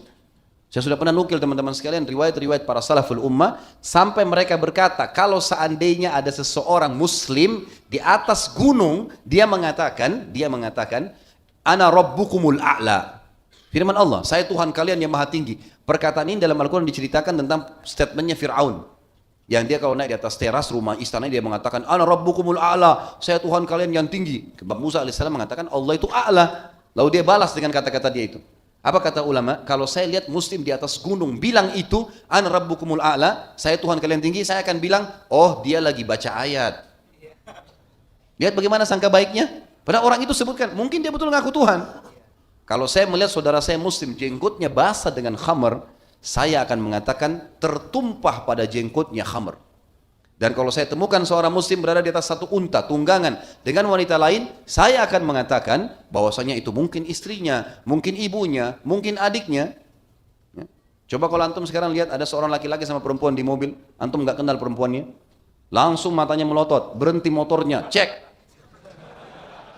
Kenapa ini? Bagaimana sangka buruk? Memang dia sudah nikah, antum tidak diundang. Mungkin antum bukan sahabat dekat harus diundang, gitu kan? Jadi kita harus sangka baik teman-teman sekalian, ini kan? Seperti itulah orang mengambil hukum. Jadi jangan sampai masuk ke dalam hal-hal yang tidak perlu. Ya. Ini juga sebuah pelajaran yang luar biasa. Tapi yang kita ingin titik beratkan kisah tentang Thabit, dan kita kembali kepada Thabit bin Qais radhiyallahu anhu. Beliau pun akhirnya sampai berita kepada beliau bahwasanya Juwairiyah melakukan itu, dan riwayat menjelaskan waktu dia mengatakan, Juwairiyah mengatakan, saya akan datang ke Nabi kalian dan meminta agar ditebus, gitu kan? Makanya Thabit pun mengatakan untuk Rasulullah SAW silahkan, tidak usah ditebus. Riwayat lain juga menjelaskan waktu Nabi SAW bilang, hai Juwairiyah, kamu mau yang lebih baik gak? Dia bilang iya, saya tawarkan kamu, saya bebaskan dan kamu masuk Islam lalu saya nikahi. Dia mengatakan baiklah. Lalu kata Nabi SAW, kamu bagian dari siapa? Dia bilang Thabit bin Qais, kata Juwairiyah. Maka Nabi SAW memanggil Thabit, mengatakan, hai Thabit, orang ini akan saya ambil, apakah kau ingin tebusan? Kata dia, tidak ya Rasulullah, untuk anda silahkan, saya nggak butuh tebusan apa-apa, silahkan diambil. Maka ini ulama menjadikan sebagai nilai plusnya Thabit bin Qais radhiyallahu anhum ajma'in. Juga Thabit bin Qais teman-teman, karena sudah mendengarkan dari Nabi SAW tadi, kau akan hidup mulia. Mulia di sini kita akan jelaskan nanti ya, apa itu mulia. Kau akan kaya raya, kau akan bahagia, punya keturunan banyak, istrimu juga akan hidup bersamamu bahagia dan seterusnya, itu maknanya. Kau akan mati syahid. Ada statement Nabi kau akan mati syahid. Bayangkan ya, sudah ada jaminan. Tapi ciri seorang mukmin teman-teman, dia mencari. Walaupun sudah ada janjinya, gitu kan? Cari sesuatu itu. Dijanji jamin masuk surga orang beriman, iya. Tapi lakukan sesuatu yang membawa kita ke sana. Nabi SAW dijamin akan mendapatkan dan menang di Khaybar dan Mekah, gitu kan? Tapi beliau pulang ke Madinah tidak duduk manis teman-teman sekalian. Bentuk pasukan, pergi ke Khaybar, kemudian sempat ada beberapa muslim yang mati syahid, jari beliau sempat kena anak panah Yahudi berdarah, gitu kan? Dan ini jelas Nabi SAW mengalami suka duka pada saat itu dan akhirnya menang. Jadi ada ikhtiar menyambut sesuatu yang sudah dijanjikan. Thabit bin Qais semenjak mendengar dari Nabi SAW dia mati syahid, dia makin gencar berjihad teman-teman sekalian. Semua peperangan dihadiri oleh Thabit bin Qais karena ingin mengejar apa yang telah Nabi SAW janjikan. Dan dikatakan Thabit bin Qais akhirnya mendapatkan syahadanya pada saat terjadi perang melawan Musailam al-Kadzab. Dan Musailam al-Kadzab ini adalah orang yang mengaku sebagai Nabi di akhir hidupnya Nabi SAW sampai Nabi meninggal, Abu Bakar memeranginya. Dan waktu itu pasukan perang dipimpin oleh Khalid bin Walid. Dan karena banyaknya pasukannya Musailam al-Kadzab, ya, ini puluhan ribu orang di bawah dia yang mengaku dia sebagai Nabi, menyerang sampai pasukan Khalid bin Walid terpukul mundur dan banyak kemah-kemah muslimin yang runtuh pada saat itu. Lalu Thabit waktu itu kebetulan memegang benderanya Ansar dan dia berkata, pada saat itu melihat pasukan muslimin mundur, wahai muslimin, bukan seperti ini cara kami berperang di zaman Nabi SAW. Begitu lihat musuh datang, lalu pukul mundur. Bukan ini cara perangnya di zaman Nabi. Mau tahu bagaimana caranya? Lihat saya sekarang. Maka dia pun mengangkat tinggi bendera Ansar, lalu bertakbir, lalu kemudian dia sendirian menyerang musuh. Menembus musuh yang disegani oleh kaum muslimin. Terus saja dia menebas kiri kanan sana sini sampai dia terburu mati syahid. Dan karena perilaku Thabit radhiyallahu anhu ini, akhirnya seluruh sahabat semangat kembali, kemudian mereka kembali menyerang sampai berhasil memukul mundur Musailamah al-Kadzab dan akhirnya mati Musailamah al-Kadzab itu. Disebutkan juga dalam sebuah riwayat, Anas bin Malik mengatakan sebelum perang melawan Musailamah al-Kadzab, aku datang kepada Thabit pada saat dia sedang melumuri jasadnya dengan wangi-wangian. Dia pakai baju terbagusnya, lalu dipakai baju perang di atasnya, kemudian dia pakai wangi-wangian yang sangat banyak. Maka aku bertanya, kata Anas bin Malik radhiyallahu anhu majma'in, apa yang aku lihat ini? Kenapa kau lakukan ini? Maka dia menjawab, ini saatnya aku gugur sebagai syahid wahai ponakanku. Lalu Thabit melangkah maju dan dia berkata, beginilah seharusnya kita melindungi wajah-wajah kita dengan melawan mereka. Betapa buruk perkara di mana kalian membiasakan rekan-rekan kalian di atasnya. Tidak begini kami dulu berperang bersama Rasulullah SAW. Lalu Thabit merangsak masuk hingga dia pun mati syahid. Anas juga meriwayatkan bahwa Thabit datang di perang Yamamah. Dia memakai 2 helai kain putih dan kelak ia dikafani dengan keduanya. Pada saat itu kaum muslimin terpukul mundur. Maksudnya orang mati syahid tidak dikafani baju di badannya, tapi dia pakai baju putih dalam kancah peperangan yang dianggap itu baju terbaiknya. Pada saat kaum muslimin terpukul mundur, maka dia berkata, ya Allah, sesungguhnya aku berlepas diri kepadamu dari apa yang dihadirkan oleh mereka, orang musuh-musuh, dan aku memohon ampunanmu dari apa yang dilakukan oleh mereka. Betapa buruk perkara di mana kalian, wahai saudara-saudaraku, membiasakan rekan-rekan kalian di atasnya. Kenapa kalian diam? Dipukul mundur malah kalian tidak melawan. Biarkan kami ya dengan mereka sesaat, lalu dia maju dan berperang sampai dia pun terbunuh dan dia meraih mati syahid itu. Lalu kemudian Dia mengingat dan dia mengingatkan teman-temannya tentang hadis-hadis Nabi, seperti misalnya hadis yang menyebutkan tentang orang-orang mati syahid, mereka akan berada di mulut-mulut burung yang bergelantungan dan berterbangan di surga. Dan juga menyebutkan tentang firman Allah surah An-Nisa ayat 69, A'udzu billahi minasyaitonir rajim, ma'al ladzina an'ama Allahu 'alaihim minan nabiyyin was-siddiqin wasyuhada'i was-salihin wa hasuna ulaika rafiqa. Aku berharap, kata Thabit, bersama dengan orang-orang yang diberi nikmat oleh Allah dari para nabi, siddiqin, syuhada dan orang-orang saleh. Mereka itulah teman-teman yang sebaik-baiknya. Pada saat itu dia pun mati syahid dan mati bersamanya sahabat dekatnya yang telah dipersaudarakan oleh Nabi SAW tadi, ada Ammar. Thabit juga di sini dikatakan pada saat dia meninggal, atau pada saat dia masih hidup, sempat Nabi SAW ditanyakan tentang Thabit, dan orang Arab, teman-teman, kita sudah selesai dengan mati syahidnya, masalah bab yang pasal yang lain, pujian Nabi SAW tentang Thabit. Maka orang Arab kalau mau menilai seorang laki-laki, dia berkualitas tinggi atau enggak, orang ini layak jadi sahabat atau enggak, jadi suami atau enggak, maka ditanyakanlah kepada orang-orang bijak. Dan kalau jawaban orang-orang bijak itu ni'mar rajul, nikmat rajul itu sebaik-baik, sebesar nikmat yang sangat luar biasa, pada disebutkan namanya misalnya. Seperti Nabi SAW mengatakan, nikmat rajul Thabit bin Qais bin Syammas. Sebaik-baik laki-laki adalah Thabit bin Qais bin Syammas, yang berarti adalah Thabit bin Qais adalah laki-laki yang paling layak untuk menjadi suami, untuk menjadi teman, untuk menjadi pemimpin, untuk menjadi murid, ya. Semua ini adalah untuk menjadi orang tua, dia adalah orang yang terbaik. Dan ini pujian langsung dari Nabi sallallahu alaihi wasallam. Thabit semasa hidupnya dia selalu melibatkan ketiga anak laki-lakinya, Abdullah, Muhammad dan Yahya, dalam kancah peperangan, dan dia berusaha mendidiknya dengan jihad sampai ketiganya pun semuanya meraih mati syahid dan ikut bersama ayahnya dalam setiap peperangan. Seperti biasa teman-teman sekalian, kita akan bahas apa yang kita dapatkan manfaat dari hadis ini. Pertama, berhubungan dengan manaqib, kelebihan pribadinya Thabit radhiyallahu anhu. Yang pertama adalah Rasulullah SAW menjamin untuk beliau 3 hal, dan ini sebuah fadilah, yaitu dia pasti hidup mulia, dia pasti mati syahid, dan dia pasti masuk ke dalam surga.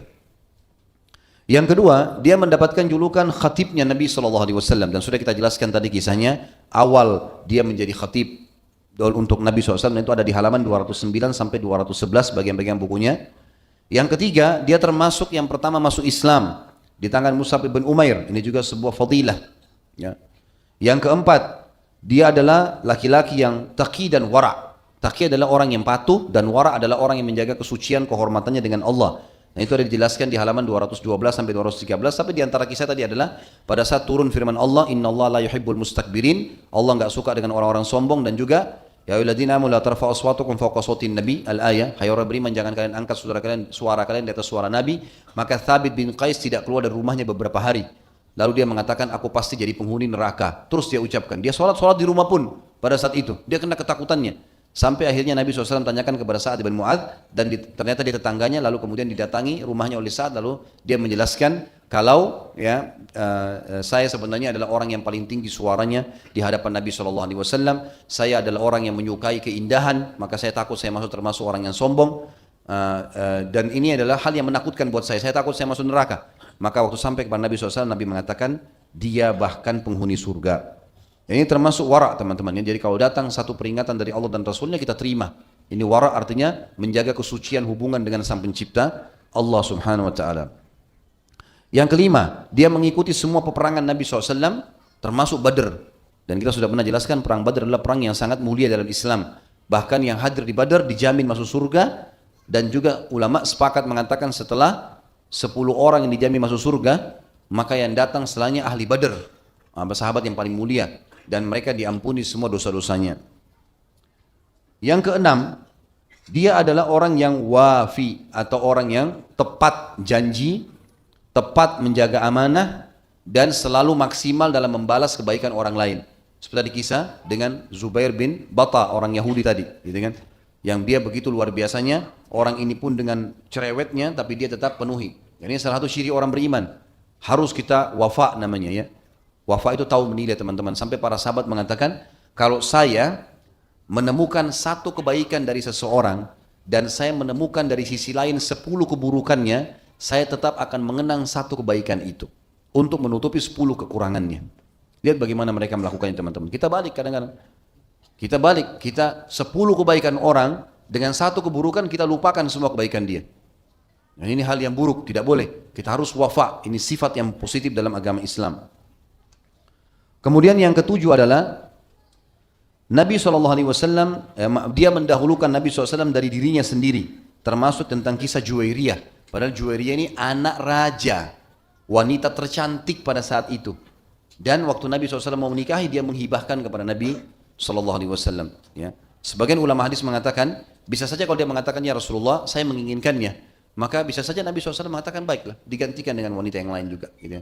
Tapi dia tetap mendahulukan Nabi SAW dari dirinya sendiri. Dan ini bentuk keimanan, mendahulukan Nabi SAW dari segala hal. Karena kata beliau SAW dalam hadis, tidak akan sempurna iman seseorang dari kalian sampai dia menjadikanku, dia lebih mencintaiku daripada dirinya, keluarganya dan hartanya. Kemudian yang kedelapan, kelebihannya adalah bagaimana dia mendapatkan mati syahid di perang Yamamah dan bagaimana dia memiliki adab dalam menghadapi mati syahid. Begini maksudnya. Saya pernah jelaskan kalau teman-teman yang biasa rutin ikut pengajian kita, sering saya bahasakan gini teman-teman, ada namanya adab. Adab itu kemasan. Kita boleh mengemas sebuah ibadah agar bisa punya nilai plus. Seperti misal, bangun sholat malam, kalau kita bangun sholat malam apa adanya, keringatan apa, ya sudah kita sholat saja. Sejadahnya kotor, ya kita sholat saja. Sah, sholatnya sah, selama nggak ada najis, selama syarat-syarat sholat dipenuhi. Tapi ada namanya kemasan, ada adab. Beda dengan orang yang dia bangun, dia mandi dulu, dia ganti bajunya, dia pakai minyak wangi, sejadahnya dibubuhi minyak wangi, dia minum teh hangat. Niatnya supaya sholat malamnya maksimal. Ini namanya adabnya, kemasannya. Dia dapat nilai pahala dari sholat malam, dia dapat pahala dari kemasan tadi. Orang sedekah, beda orang minta kemudian dia keluarin aja berapa yang ada sudah dikasih. Dengan orang yang dari rumahnya dia sudah niat, disendirikan uang, ada uang misalnya 50.000 satu baru, satu sudah lecek misalnya. Maka yang baru itu disediakan khusus, ditaruh di kantong atas misalnya, ini kalau ada fakir miskin saya akan kasih. Itu adab, kemasan namanya. Jadi dia mau dapat pahala lebih banyak di situ, gitu kan? Seperti itulah. Orang puasa, boleh dia pada saat sahur membuat makanan yang bagus, ya, yang nyaman. Ibu-ibu mungkin akhwat kita memasakkan yang nyaman supaya keluarganya, suaminya, anaknya merasa kuat, semangat bangun sahur dan puasa. Itu juga kemasan. Buka puasa juga begitu, sama, gitu kan? Sama semuanya, pakaian, makanan, rumah. Nanti kan kita jelaskan lebih jauh ya. Ada pelajaran yang kita ambil nanti tentang dari kalimat hidup mulia. Seperti apa sih hidup mulia itu? Nanti kita jelaskan. Jadi ini Thabit bin Qais mengemas ya mati syahidnya dengan cara membubuhi minyak wangi di badannya. Ya, orang mungkin di kancah peperangan sudah tidak terpikir ini kan? Orang di kancah peperangan berpikir bagaimana dia mati syahid walaupun dia ikhlas mau mengejarnya. Tapi dia bisa mengemas itu. Kemudian teman-teman sekalian yang kesembilan adalah pujian Nabi SAW kepadanya bahwasanya dia sebaik-baik laki-laki. Dan ini tidak semua orang Nabi SAW puji seperti ini. Artinya orang ini paling layak jadi ayah, jadi suami, jadi teman, jadi atasan, jadi bawahan, jadi murid, jadi guru. Semuanya masuk padanya. Orang ini paling layak gitu. Kemudian yang ke-10 adalah wasiatnya pada saat beliau akan meninggal dunia. Dan ini sebenarnya belum saya sebutkan memang ya. Tetapi saya akan ceritakan sekarang teman-teman sekalian. Pada saat beliau mati syahid, ternyata ada satu orang di pasukan muslim itu yang berkhianat teman-teman. Apa khianatnya dia? Dia rupanya melihat Thabit mati, kemudian dibunuh oleh musuh, waktu musuh sudah kalah, kan baju perangnya muslim yang mati syahid tidak boleh diambil, ini bukan ghanimah. Dari musuh boleh diambil, itu pun dikumpul nanti dibagi rata oleh panglima kan. Tapi ini orang enggak. Dia mengambil baju perangnya Thabit, pedangnya, perisainya, diambil kalau kemudian disembunyikan sama dia. Subhanallah, dengan hikmah ilahi, ini disebutkan tentu kisahnya, diriwayatkan oleh Baihaqi di halaman 220 ya. Kalau yang pegang bukunya tentu. Di situ teman-teman sekalian disebutkan tentang kisahnya, bagaimana dia sempat diizinkan oleh Allah SWT datang dalam mimpi seseorang mujahid, temannya dia. Lalu Thabit berkata kepada mujahid itu, temannya, ketika aku terbunuh, seorang laki-laki dari kaum muslimin mengambil baju besiku. Dia menyembunyikannya, menimbunnya dengan bebatuan dan menutupinya dengan pelana. Datanglah ke Panglima Khalid bin Walid dan sampaikan itu padanya agar ini bisa diambil. Itu haram bagi dia, nggak boleh diambil itu. Kalau diambil jadi haram buat dia. Sampaikan kepada Panglima Perang Khalid bin Walid untuk mengambil itu dari dia. Cirinya dia di kema ujung sana, di ujung pasukan, namanya si fulan, disebutkan namanya. Tapi riwayat kita tidak disebutkan sini, ada sebagian ulama menukil namanya dalam footnote penjelasan hadis. Ada orang itu di sana, dia sembunyikan baju pedang saya, perisai saya, pedang saya disembunyikan di bawah di sebuah tempat, ditutup sama batu, ditutup sama pelana. Gitu. Suruh Khalid bin Walid ambil itu, kembalikan kepada keluarga saya. Itu kan harus dikembalikan kepada keluarganya, bukan ghanimah ini. Kembalikan kepada keluarganya di Madinah. Dan jangan kamu berkata ini hanya mimpi. Thabit bin Qais dipesan sama orang ini, jangan kau bilang ini cuma mimpi. Ini peringatan benar. Allah telah izinkan saya datang kepadamu. Dengan begitu, ya, maka nanti kalau kau bilang ini cuma mimpi, kau akan menyanyiakannya dan Khalid bin Walid juga pimpinan akan menyanyiakannya. Lalu kemudian aku titip pesan padamu, jika engkau telah tiba di Madinah, katakan kepada Khalifah Rasulullah SAW Abu Bakar bahwa aku memikul utang sebesar ini dan sebesar ini, hamba sahayaku fulan merdeka, dan jangan katakan ini cuma sekedar mimpi. Artinya minta Amir Mukminin bayarkan utangku, aku punya utang sama si fulan jumlahnya sekian, fulan jumlahnya sekian, disebutkan nama-nama orang-orang itu. Dan juga hamba sahayaku si fulan bebas, aku bebaskan. Dan jangan katakan ini hanya sekedar mimpi sehingga engkau menyanyiakannya. Maka laki-laki itu mendatangi Khalid bin Walid sebagai panglima perang dan diikuti betul ke kemah yang ditunjuk dalam mimpi, betul ditemukan orang itu namanya, betul ditemukan perisai dan baju perangnya, Thabit dan pedangnya ada di situ. Dan seperti cirinya, ditutup dengan pelana, ditutup di atas bawah batu dan seterusnya. Kemudian waktu disampaikan juga kepada Amir Mukminin Abu Bakar radhiyallahu anhu tentang masalah ini, maka Abu Bakar pun menjalankan wasiatnya Thabit, dan kata ulama ini adalah karamah yang Allah berikan kepada Thabit radhiyallahu anhu. Tentu bicara masalah mimpi teman-teman sekalian, mimpi itu ada macam-macam. Mimpi ada macam-macam.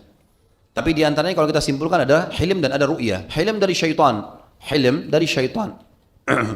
Seperti orang mimpi digigit hewan, ya. Itu umumnya dari syaitan, kata Ibnu Sirin rahimahullah, dari syaitan. Mimpi jatuh dari jurang, ya. Atau mimpi junub, ya. Jadi teman-teman mimpi junub jangan anggap prestasi, ya. Itu dari syaitan, ya.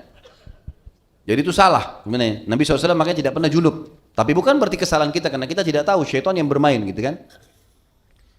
Yang jelas ada hilm, ada hilm. Dan termasuk hilm adalah di Indonesia biasa ada orang bilang kalau digigit ular mau menikah, ini khurafat, dusta besar. Ular itu simbol syaitan, gitu kan. Jadi nggak benar. Bagaimana kalau nenek 90 tahun mimpi digigit ular, masa mau nikah, gitu kan. Ini salah, ya. Tentu ini panjang bahasan, tapi ada lagi ru'ya. Ru'ya adalah sesuatu yang benar, mimpi bagi orang beriman. Dan ini juga Ibnu Sirin membagi menjadi dua. Ada mimpi ru'ya yang memang Allah sedang menyampaikan berita gembira kepada orang mukmin itu, seperti misal dia mimpi lihat Ka'bah, kemudian dia pergi haji dan umroh, gitu kan? Atau dia dengarkan suara azan, atau dia lihat dia pakai baju ihram, atau dia lihat dia ikut masuk di kancah peperangan, atau dia lihat dia masuk ke surga, atau dia masuk ke neraka, dia melihat siksaan. Itu bisa terjadi. Bisa saja ini berita gembira dari Allah, gitu kan? Supaya dia tahu kalau memang dia dalam keadaan benar. Atau peringatan dari Allah juga bisa. Peringatan, mungkin dia buat kesalahan, kemudian jadi peringatan, gitu kan? Masuk dalam masalah hilm perilaku Thabit bin Qais. Ada kisah yang lain, ada sahabat yang lain pernah mereka saling berwasiat. Siapa yang mati syahid duluan, maka dia memberikan syafaat untuk saudaranya, gitu kan? Maka mati syahid adalah salah satunya. Pada saat mati syahid, rupanya dia datang dalam mimpinya orang ini, gitu kan? Dengan hikmah Allah. Bagaimana Allahu alam, tapi itu ada dalam riwayat dikatakan. Lalu kemudian dia mengatakan, bagaimana keadaanmu yang hidup, menanyakan pada yang mati. Oh, saya sudah diampuni sama Allah, alhamdulillah, dan saya kemarin mati syahid diterima oleh Allah. Baik. Terus si yang hidup ini lihat di pipinya rupanya ada warna hitam bulat. Ditanya apa yang di pipi atau di leher, ya? Apa itu di leher kamu? Dia bilang ini utang saya 50 dirham yang belum saya kembalikan kepada Yahudi. Maka tolonglah ambil uang itu, ada saya taruh di ruangan rumah saya, di bawah tanah, ditutup sama batu. Ada kainnya warna hitam. Ambillah dan bilang sama istri saya untuk membayarnya, gitu kan? Kemudian kata dia, baiklah. Orang hidup bilang dalam mimpi nih. Kemudian si yang ini bilang, si yang mati ini sudah bilang, ketahuilah segala sesuatu sampai kepada kami beritanya. Sampai hari ini ada kucing kami yang mati dan diberitakan kepada saya kalau kucing yang biasa hidup di rumahmu mati. Lalu orang ini pun kaget dalam mimpinya. Dia langsung datang ke rumah saudaranya, temannya. Lalu dia mengatakan pada istrinya, apa kau izinkan saya masuk? Iya. Baik. Ada tentu mahramnya, ada anak-anaknya segala. Suamimu, saya mimpi suamimu seperti ini. Izinkan saya melihat, silakan dilihat. Dibuka, ternyata betul. Betul persis begitu, kantongnya, tempatnya, jumlahnya 50 dirham, kemudian dipakailah bayar nama Yahudi yang disebutkan juga dalam mimpi. Kemudian sebelum pulang, kata orang yang masih hidup ini, dia bilang, saya mau tanya, ada sesuatu yang terjadi di rumah kalian? Kata istrinya, enggak ada, kecuali kucing kami yang mati tadi pagi. Maka betul-betul seperti apa yang disampaikan. Tetapi ulama mengatakan ru'ya shadiqah datang kepada orang yang shadiq, orang yang jujur, orang yang ahli ibadah, datang kepada dia, gitu kan? Ini yang benar. Maka ini berhubungan juga dengan masalah kisah Thabit radhiyallahu anhu. Sekarang kita tutup teman-teman sekalian dengan ad-durus wal ibar, pelajaran-pelajaran yang bisa kita ambil. Yang pertama, bagaimana kedudukan para sahabat yang semestinya dijadikan sebagai rujukan bagi kaum muslimin. Mereka mengikuti kisahnya, mereka menciplak perilaku-perilaku fadilah amalnya supaya mereka bisa mengerjakan yang sama, gitu kan? Dan mereka juga mengambil pelajaran dari kesalahan-kesalahan, kalaupun ada terjadi, bagaimana mereka meminta maaf dari kesalahan itu. Yang kedua teman-teman sekalian, di sini ada khusus tentang fadilah khatib, ya. Fadilah khatib, ya, untuk menjadi khatib. Dan kalau bicara masalah khatib teman-teman, karena ini adalah julukannya khatibun Nabi SAW, maka kita perlu tahu khatib ini dalam Islam ada syarat-syarat, gitu kan, menjadi khatib. Saya akan sebutkan di antara syarat untuk menjadi khatib disebutkan oleh para ulama. Saya rangkumkan karena banyak sekali. Di antaranya adalah dia muslim, maka dia menjadi khatib, ya. Semua khatib harusnya muslim dan tidak layak mendengarkan khatib yang bukan muslim, terutama berhubungan dengan masalah penyampaian agama. Jadi di sini kita ambil pelajaran teman-teman, tidak benar orang yang bilang seperti sekarang banyak mahasiswa muslim, semoga Allah kasih hidayah, kita mau belajar Kristen tapi langsung dari sumbernya, belajar dari pendeta, ya. Atau seperti sekarang orang mengatakan kita pelajari Syiah langsung dari ulama-ulamanya. Gimana caranya? Kita nggak perlu itu semua, kita sudah cukup tahu ini nggak benar, jangan diikutin, karena bisa jadi fitnah. Makanya waktu Ali bin Abi Thalib radhiyallahu anhu, pelajaran besar teman-teman sekalian. Ali bin Abi Thalib, dari sejarah perlu kita belajar. Ali bin Abi Thalib radhiyallahu anhu waktu mau mendakwahi kaum Khawarij, beliau tidak memanggil Khawarij datang ke lokasi pasukan muslimin. Tapi beliau mengutus ke sana, ke pemukiman mereka, perkemahan mereka, pasukan mereka, Abdullah bin Abbas radhiyallahu anhu, sahabat Nabi yang berilmu, datang ke sana dakwahi. Maka banyak di antara mereka yang sadar dan kembali. Kenapa Ali bin Abi Thalib tidak panggil mereka saja? Kayak kita misalnya kita panggil orang-orang yang pemahamannya salah, ayo datang ke majelis kita nih, biar kita dialog. Jangan. Karena kalau dia pintar lisannya, dia bisa bolak-balikan fakta, maka antum bisa terpengaruh. Kan gitu. Bisa terpengaruh, kita akan mengatakan, oh benar ya, ada benarnya perkataannya. Padahal dia mungkin liberal, orang sekuler yang banyak membolak-balikan fakta-fakta ayat Al-Quran dan hadis Nabi SAW. Ini nggak boleh. Nggak boleh kita dengarkan teman-teman sekalian, gitu kan? Maka ini penting untuk digarisbawahi. Harusnya dia seorang muslim. Tentu berbeda kalau misalnya kita belajar materi umum, kemudian dosennya atau gurunya orang non muslim, pelajaran tentang umum saja, tidak ada hubungannya dengan agama, itu masih boleh saja, gitu kan? Yang kedua, ini diperselisihkan oleh para umat tentang masalah balik. Apakah khatib harus balik atau tidak? Gitu kan? Ada yang mengatakan dia harus balik sehingga dia tahu apa yang dia ucapkan. Ada yang mengatakan tidak harus. Karena Nabi SAW kadang-kadang mengangkat beberapa imam, ya, yang memang masih belum balik. Ya, Nabi SAW pernah menunjuk ada orang yang masih belum balik yang bisa bacaan Qur'annya bagus, lalu kemudian ditunjuk menjadi imam. Yang ketiga berakal. Dia harus dewasa, bukan orang yang dungu, ya, orang yang pintar, yang berakal. Dan ini sudah umum tentunya masuk dalam masalah syarat-syarat, ya, umumnya muslim, balik, berakal. Ini hampir masuk dalam semua syarat-syarat ibadah, ya. Kemudian wa'i itu tahu masalah. Jadi bukan hanya sekedar ngomong gitu. Bukan hanya sekedar datang ceramah, enggak, dia tahu ada masalah apa yang sedang berkembang, butuh penjelasan untuk umat, dijelaskan sama dia. Ini penting untuk digarisbawahi. Jadi wa'i penting. Kemudian yang selanjutnya adalah dia harus memulai ceramahnya dengan memuji, khutbah, memuji Allah dan membaca tahmid kepada Nabi SAW. Ini penting untuk digarisbawahi karena Nabi SAW mengatakan, "Kullu amrin la yubda bihi bismillah fahuwa aqta." Semua perkara yang tidak dimulai dengan bismillah maka dia akan terputus dari rahmat Allah. Atau memuji Allah tentunya. Nama Allah maksudnya adalah memuji Allah. Bismillah di sini bukan hanya mengatakan bismillah, tapi bismillah dalam arti terletnya menyebut nama Allah. Bisa mengatakan alhamdulillah, ya. Misal mengatakan apalah puji-pujian kepada subhanallah, dia memuji dengan sesuatu nama Allah SWT. Kemudian membaca salawat. Kata Nabi SAW, semua perkara yang tidak dimulai, atau Nabi SAW contohkan beliau memulai dengan tahmid dan beliau memulai juga dengan membaca salawat untuk diri Nabi, untuk diri beliau SAW. Selanjutnya, yang kelima adalah suci. khusus masalah khutbah Jumat, khutbah dua Id, ya. Ini ulama lebih cenderung mewajibkan suci. Karena khutbah, kalau khutbah Jumat misalnya, itu dianggap adalah pengganti 2 rakaat sholat duhur. Pengganti 2 rakaat sholat duhur, gitu kan? Kalau khutbah Id, ini ulama mengatakan karena juga dia rangkaian, sama. Dianggap bagian daripada itu. Karena Nabi SAW menyuruh seluruh muslimin di Madinah pada saat Idul Fitri untuk keluar, walaupun yang berhalangan dan mereka mendengarkan khutbah.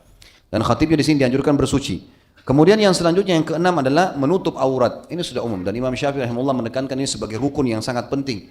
Menutup aurat artinya dia tidak menggunakan pakaian ketat, dia tidak menggunakan baju yang syuhra, ya, yang berwarna, yang menyolok, yang bisa membuat orang menilai negatif. Kemudian selanjutnya yang ketujuh adalah dia berdiri. Kalau dalam khutbah Jumat atau khutbah 2 hari raya berdiri. Dan Nabi SAW seringkali berdiri sebelum ada mimbar di atas tanah atau berdiri di atas mimbar setelah ada mimbar beliau SAW. Dan ini disebutkan dalam riwayat Bukhari tentunya tentang masalah Nabi SAW berdiri di khutbah Jumat dan 2 sholat hari raya Idul Fitri Idul Adha. Kemudian yang selanjutnya yang ke-8 adalah itqan, menguasai materi yang sedang disampaikan. Kalau tadi wa'i itu adalah orang yang mengetahui perkembangan sehingga apa yang dia sampaikan itu jangan sampai yang dibutuhkan sekarang oleh umat mungkin semua sudah rajin sholat ke masjid dan dibutuhkan sekarang mereka belum zakat, maka yang dibahas adalah zakat. Sholat sudah nggak diperlukan sama mereka, maksudnya sudah faham, mereka sudah amalkan, gitu kan? Maka apa yang sedang diperlukan itu yang dibahas, itu namanya wa'i. Tapi kalau itqan yang ke-8 ini teman-teman sekalian adalah menguasai materi yang disampaikan. Ini penting. Bahkan dalam masalah mengatur materi itu penting. Jadi bukan aib teman-teman. Kita menyusun materi bukan aib, bahkan itu bagus. Sebagai guru, sebagai dosen, jangan datang asal ngomong saja. Mungkin dia bagus dalam menyampaikan, tapi kalau dia susun lebih sistematis. Susun poin-poinnya 1, 2, 3, 4, 5 itu bagus sekali. Dan itu bukan aib teman-teman sekalian. Saya kadang-kadang nyusun materi dan ada yang tanya, Ustaz nyusun? Iya susun. Disusun, kenapa? Bukan aib menyusun materi. Malah bagus gitu kan. Kita susun materi insya Allah lebih bermanfaat, lebih sistematis dan seterusnya. Ini namanya itqan, menguasai itu, ya, bidangnya, diambil dari dalil yang benar. Kemudian yang ke-9 adalah ikhlas, ya. Tentu ini bisa dijadikan poin pertama ya, tapi saya ngambil umumnya, ya.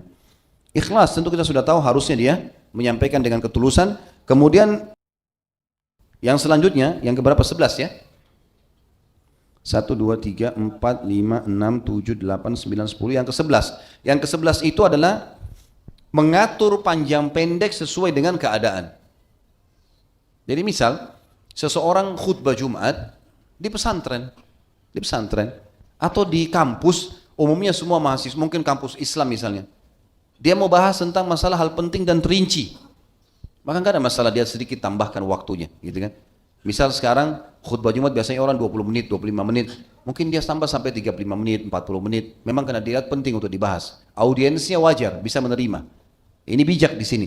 Tapi dia tidak boleh teman-teman melakukan itu kalau di tempat umum yang memang dia anggap orang-orang ini malah saja masalah, gitu kan?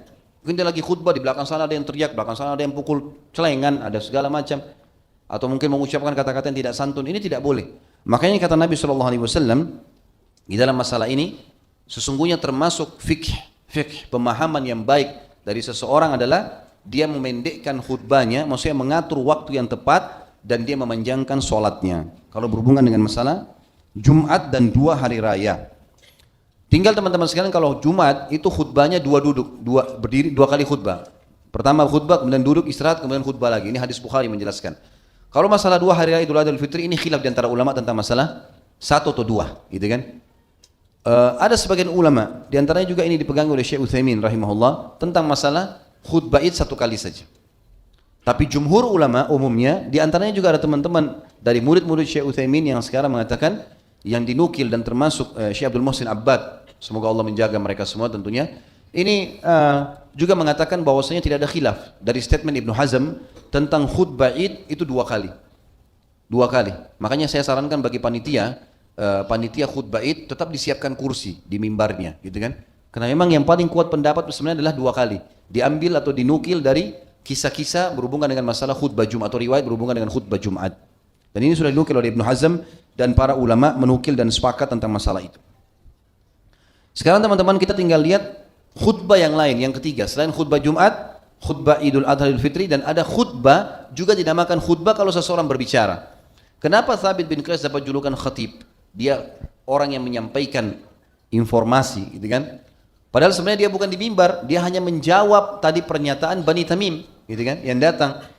Karena memang ternyata orang yang berbicara dan menyampaikan sesuatu atau menjawab sesuatu itu termasuk juga khatib, dan ini tidak ada syaratnya, boleh berdiri, boleh duduk. Sebagian ulama masukkan juga khatib bisa dikatakan juga bagi orang yang ceramah seperti kita ini muhadarah, ini tidak harus berdiri, dia boleh duduk, karena Nabi SAW terkadang menyampaikan sebagian daripada wahyu dengan cara duduk, kadang-kadang berdiri.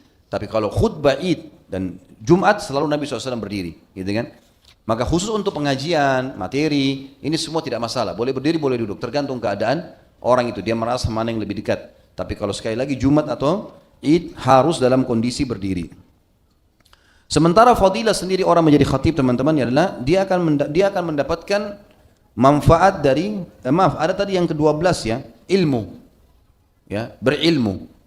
Dia harus punya ilmu syar'i, belajar. Jadi nggak boleh sembarangan orang menjadi khatib. Bukan cuma orang sekedar bisa baca 1-2 ayat kemudian jadi khatib, ini nggak boleh. Karena kalau Jumat misal teman-teman, bayangkan kalau masjid ini bisa menampung 3.000 atau 5.000 orang. Saya dengar dari teman panitia bisa 5.000 orang menampung, masya Allah penuh. Kayak sekarang ini luar biasa, Allah utus antum datang. Teman-teman sekalian, orang datang misalnya khutbah Id, khutbah Jumat, lalu ada orang bicara tidak ada ilmunya. Mungkin dia cuma punya retorika, dia berbicara misalnya, tidak ada ilmunya. Bayangkan kalau 5.000 orang mengambil pernyataan dia. Kalau kita hitung teman-teman, satu orang punya satu teman saja, walaupun ini tidak mungkin ya, karena dalam ilmu marketing sendiri itu sebenarnya, kalau dalam ekonomi itu satu orang bisa punya puluhan kenalan, orang terdekat dia saja sudah luar biasa banyaknya, gitu kan? Kalau satu orang saya dari 5.000 berarti 10.000 orang yang membawa berita itu. Bayangkan kalau satu salah, kalau informasi salah, bagaimana? Misalnya hadis palsu, misalnya salah ayat, misalnya salah hukum, kan gitu. Ini jadi masalah ini. Makanya harus berilmu ini, nggak boleh sembarangan teman-teman. Dan bertakwalah kepada Allah. Orang yang belum punya ilmu jangan ngomong, nggak boleh teman-teman sekalian. Nggak boleh ngomong. Kalau tidak punya ilmu diam, nggak usah bicara.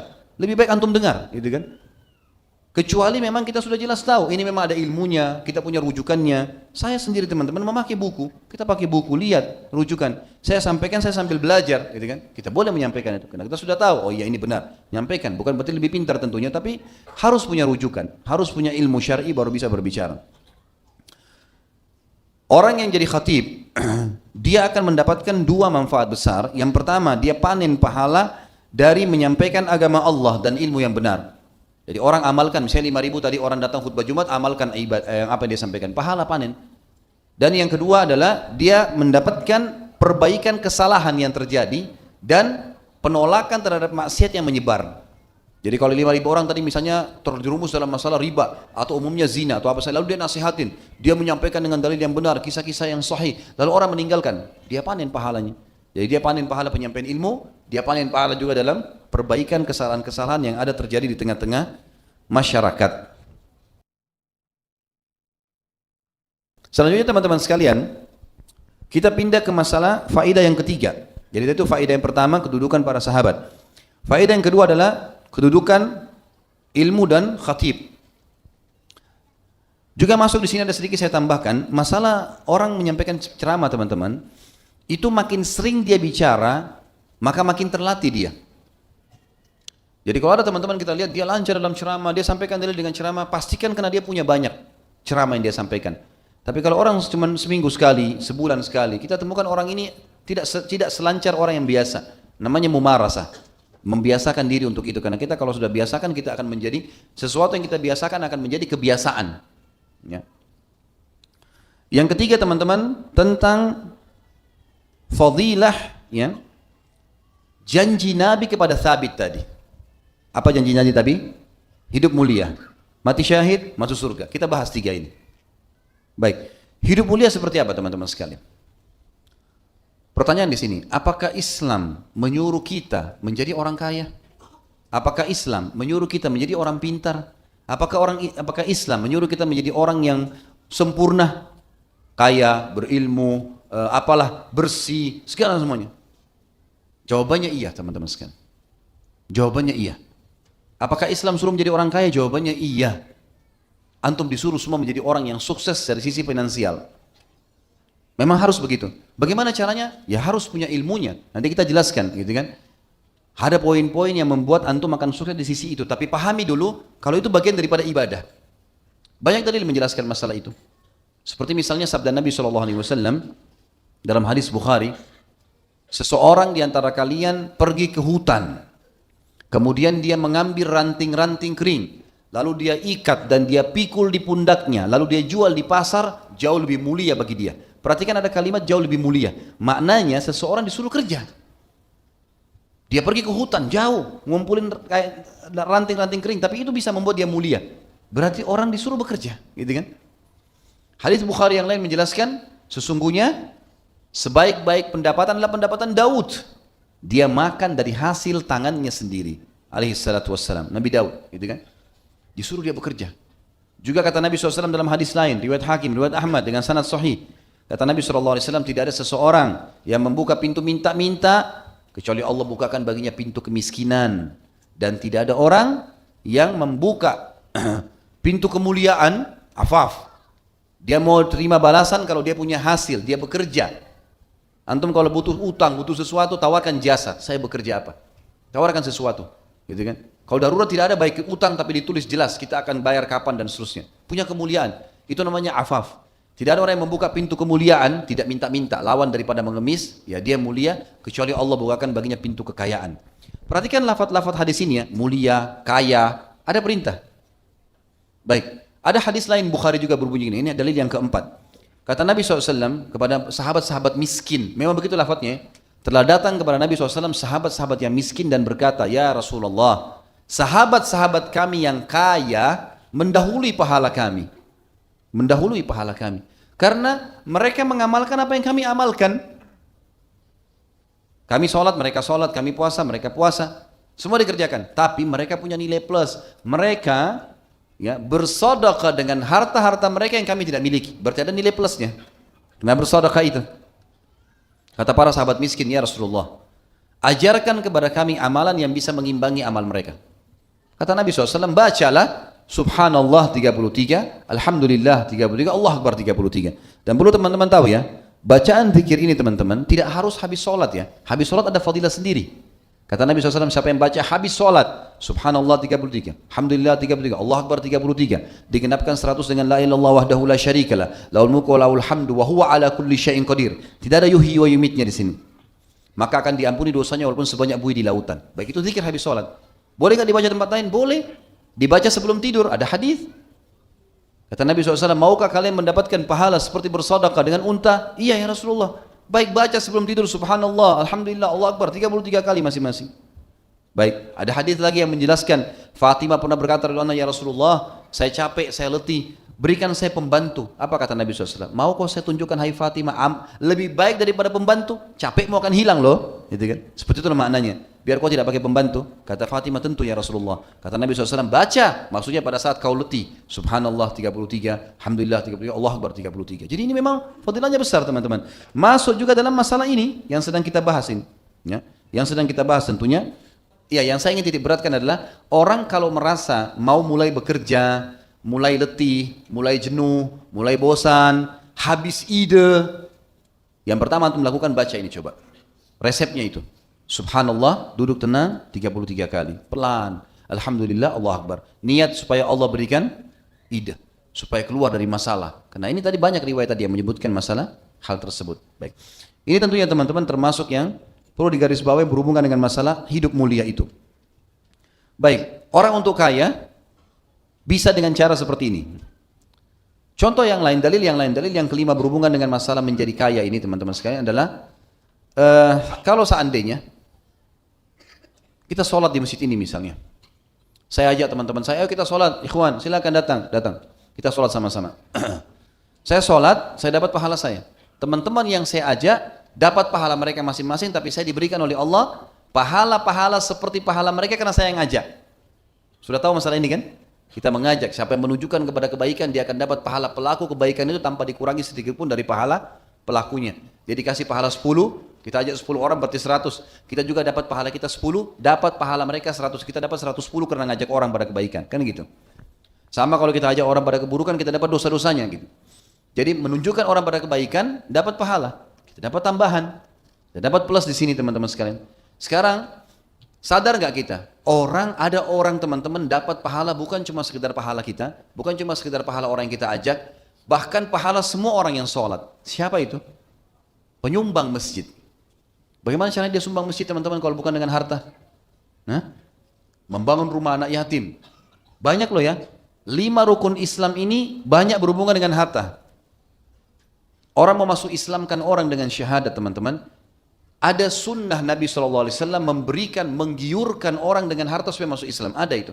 Seperti contoh waktu Abu Sufyan masuk Islam di pembebasan kota Mekah. Nabi giurkan kan, siapa yang masuk ke rumahnya Abu Sufyan, dia selamat, aman. Siapa yang masuk ke Masjid Haram, masjid, dia aman. Siapa yang tutup pintu rumahnya masing-masing, dia aman. Langsung Abu Sufyan syahadat gara-gara itu. Lalu kata Nabi SAW, berikan Abu Sufyan 100.000 ekor unta. Digiurkan, mu'allaf. Makanya mereka boleh terima zakat kan. Berarti kita butuh uang untuk berdakwah, menyampaikan Islam butuh uang. Sebarin buku, ya kan? Bangun lembaga-lembaga mu'allaf, kita sebarin selebaran, kita penuhi kebutuhan orang miskin. Berarti dalam syahadat pun ada harta di sini kan? Baik, sholat. Tadi saya sudah kasih contoh. Beda pahala antara orang sholat sendiri dengan orang yang sholat. Di sini dia membangun masjidnya dengan hartanya. Ya gitu. Yang ketiga, masalah zakat. Kita sudah tahu zakat berhubungan dengan harta. Berarti memang beda pahala antara orang yang mengeluarkan zakat dengan orang yang menerima zakat. Sebagaimana sabda Nabi SAW, tangan di atas lebih mulia daripada tangan di bawah. Yang memberi lebih baik daripada yang menerima. Yang keempat, puasa Ramadan. Kita dapat puasa Ramadan, kita puasa dapat pahala. Baik, kalau saya buka puasakan orang, dapat pahala plus kan? Dengan apa buka puasain orang? Dengan duit. Kita berikan ke orang kan? Gitu. Nah ini teman-teman semua berhubungan dengan harta. Jadi makin banyak harta, makin banyak pahala gitu loh. Haji, kita tahu haji pahala. Haji dengan uang, bagi yang mampu, bagi yang punya duit. Lebih besar pahalanya, haji kan sekian banyak orang kalau dia punya harta. Lihat ya, semua berhubungan dengan masalah harta. Jadi kalau ada pertanyaan, apakah Islam suruh Anda menjadi orang kaya? Jawabannya jelas iya. Dan ada banyak dalil. Tadi diantaranya cuma 5 ini yang saya sebutkan, gitu kan? Mungkin masih banyak lain yang mungkin tidak terlintas di benak saya sekarang. Gitu. Jadi teman-teman memang kita disuruh mengejar prestasi dan Islam boleh, bahkan menganjurkan kita mengejar prestasi tertinggi, pendapatan, pendidikan, gitu kan, jabatan boleh, selama tidak melanggar hal-hal agama yang dilarang dalam agama, gitu kan? Sama dengan kita mendapatkan yang terbaik dari fasilitas, mobil, rumah, boleh nggak? Saya punya duit, saya mau beli, cukup untuk saya beli mobil harga 400 juta. Tapi ada mobil 200 juta.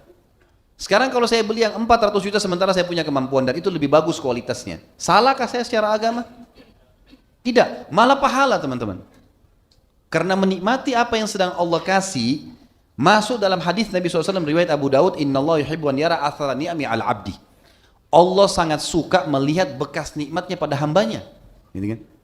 Ini sekaligus membantah teman-teman sekalian, banyak orang yang menukil orang itu harus hidup zuhud. Apa itu zuhud? Tinggalkan dunia untuk akhirat. Keliru definisinya. Zuhud mendahulukan akhirat dari dunia. Ingat, pimpinan orang-orang zuhud Abu Bakar, Umar, Uthman, Ali, ini orang-orang kaya ini. Tapi mereka mendahulukan akhirat, hartanya habis diinfakkan di jalan Allah. Tapi sambil mereka nikmati. Dikatakan Rasulullah SAW pernah tidak ada api di rumah beliau selama sebulan. Ada hadis Bukhari, Aisyah berkata, kami demi Allah pernah sebulan tidak pernah menyalakan api di rumah. Ada orang mengatakan, berarti Nabi sendiri memang kelaparan. Sebentar, jangan itu pemahamannya. Lihat sisi positifnya. Kenapa di situ Nabi tidak bakar, tidak biarkan istrinya masak? Ada jawaban Aisyah mengatakan, dan kami hidup dengan aswadain, air dan kurma. Ulama yang menilai positif di sini mengatakan apa? Berarti Nabi SAW lagi terapi kesehatan, konsumsi air dan kurma, bukan Nabi kelaparan. Nah, ini perlu difahami. Hadis lain yang dijadikan sebagai syubhat. Nabi SAW pernah pulang rumahnya lalu bertanya, hai Aisyah ada makanan enggak? Enggak ada. Kalau gitu saya puasa.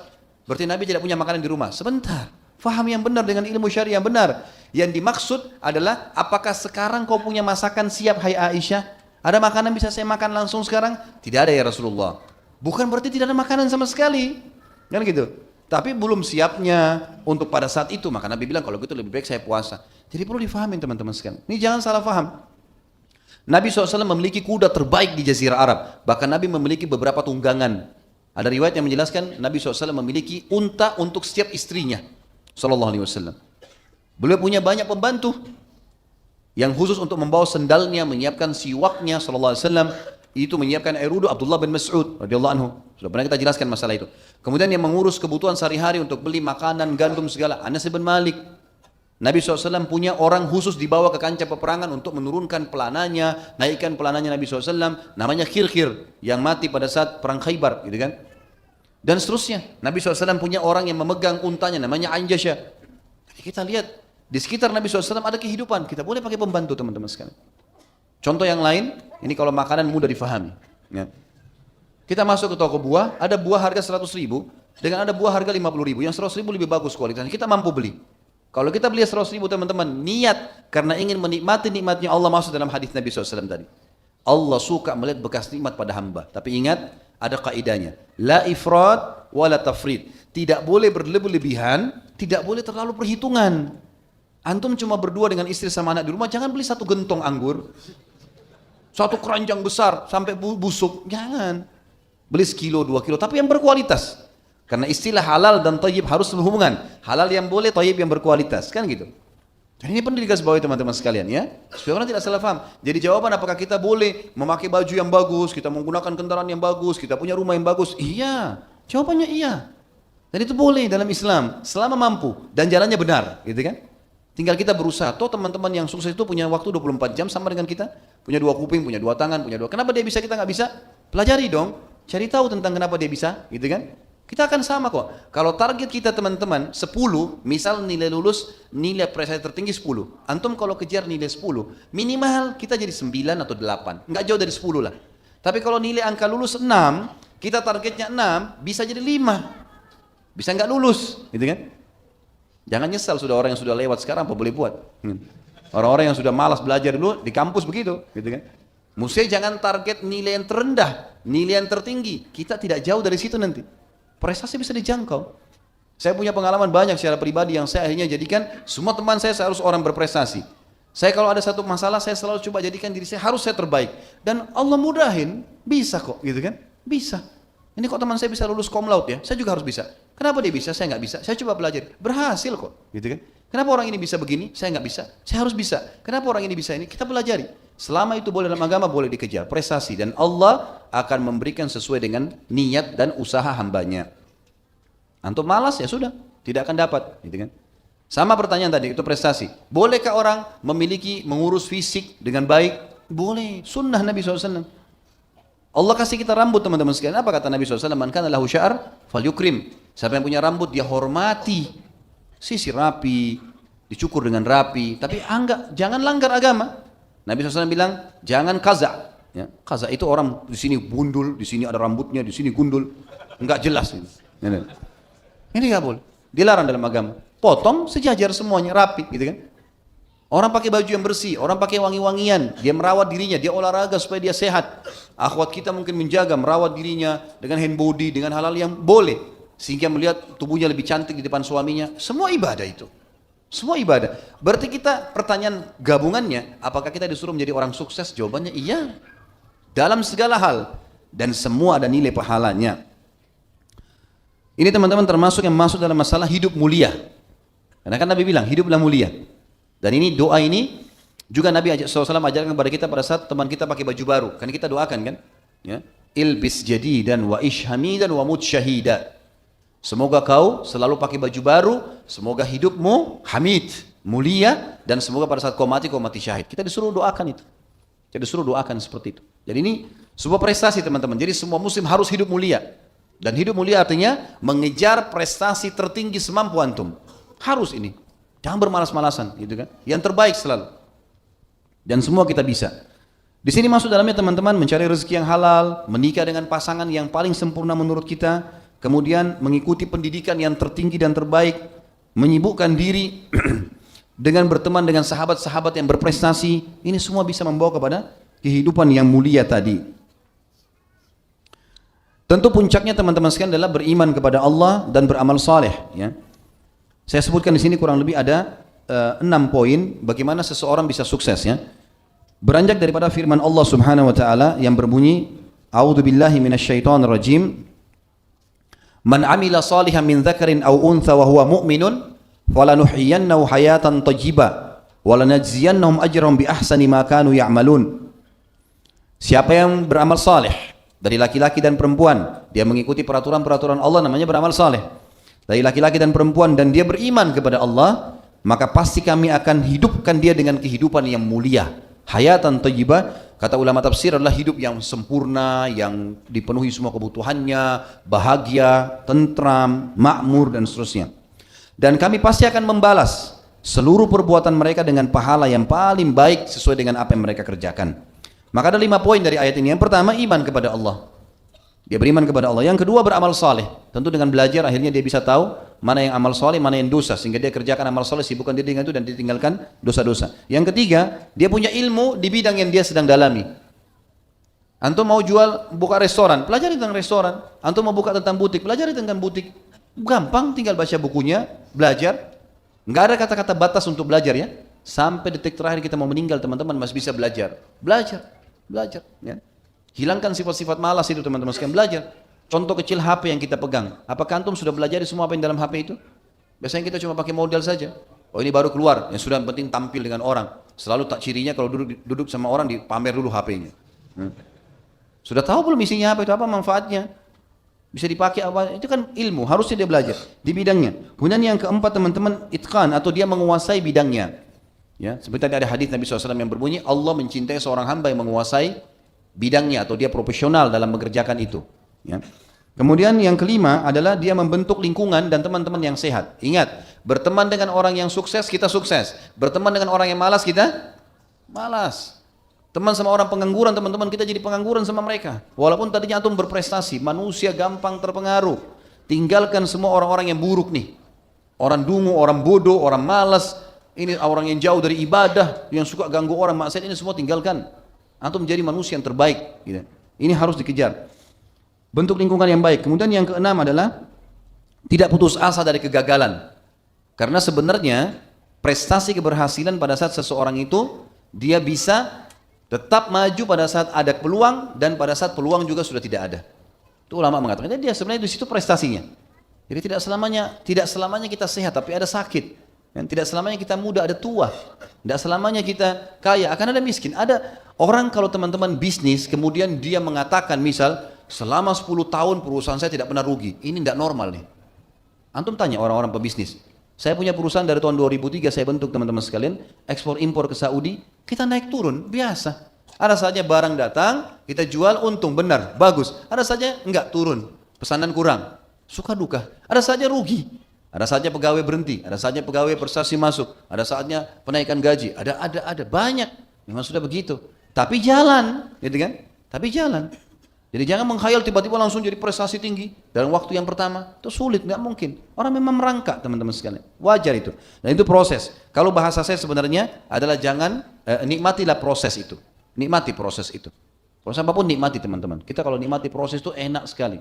Seperti orang kalau sholat, dia lagi sholat, dia nikmati proses sholat itu. Rukuknya, sujudnya, dia rasa nyaman tuh. Dia lagi makan, nggak usah pikir yang lain. Saya lagi makan sekarang. Jangan lagi makan, bunyi telepon angkat, ngomongnya nggak jelas.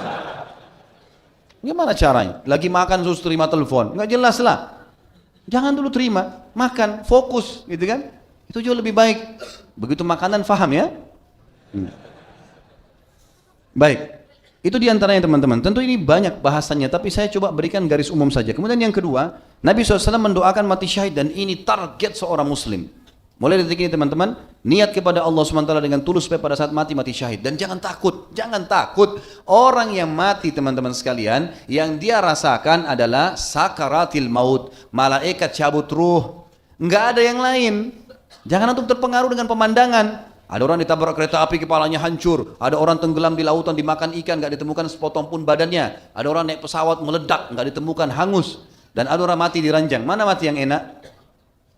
Hah? Kenapa lama berpikir? Sama saja, karena yang dalam Islam kita diajarkan yang sedang dihadapi oleh orang yang sedang mati, baik yang ditabrak kereta api kepalanya hancur, yang makan ikan, yang meledak di pesawat, yang di atas sana, sama saja melihat malaikat maut mencabut ruhnya. Yang ditabrak kereta api nggak lagi bilang, aduh kepala saya hancur, nggak lagi, aduh panasnya api, nggak ada. Itu yang penting digarisbawahi. Jadi tidak perlu takut mati itu. Gitu kan? Nah kalau sudah tahu poin ini teman-teman, melangkah setelahnya. Islam suruh mati syahid membela agama Allah. Makanya para sahabat kalau menyerang musuh itu luar biasa. Dan beda dengan musuh. Musuh berharap bisa menang tanpa harus mati. Kalau kita enggak, bukan menang dulu, mati dulu. Iya. Jadi mujahid itu masuk medan perang yang dicari mati dulu. Mereka berlumba-lumba. Sahabat itu begitu pecikan takbir diucapkan, mereka berlumba-lumba di saf pertama menyerang musuh. Berharap. Dan teman-teman sekalian, sekali lagi, apa yang terkena di tubuh seorang mujahid yang mati syahid tidak terasa. Tidak terasa, gitu kan? Makanya target itu. Toh kita juga akan mati. Dan mati kita teman-teman bukan karena kita di kancah peperangan, tapi mati karena ajal sudah datang. Makanya Khalid bin Walid radhiyallahu anhu seorang mujahid yang terkenal sampai dapat julukan pedangnya Allah yang terhenus, gitu kan? Tapi beliau mati di atas ranjang. Beliau mengatakan, demi Allah tidak ada sedikit pun tempat di badan saya kecuali ada sabetan pedang atau tombak, hantaman tombak atau anak panah. Semua badannya kena luka semuanya. Nggak ada tempat sedikit pun dia bilang. Tapi hanya saya mati seperti matinya wanita. Beliau tidak mati syahid di medan perang. Beliau mati di rumahnya, gitu kan? Lihat bagaimana Allah SWT memilih. Dan memang teman-teman, orang mati syahid di kancah peperangan adalah orang yang memang paling ikhlas niatnya. Kata ulama, siapapun yang mati masuk kancah peperangan, tidak usah mimpi dia mati, kecuali dia orang paling ikhlas dan berharap.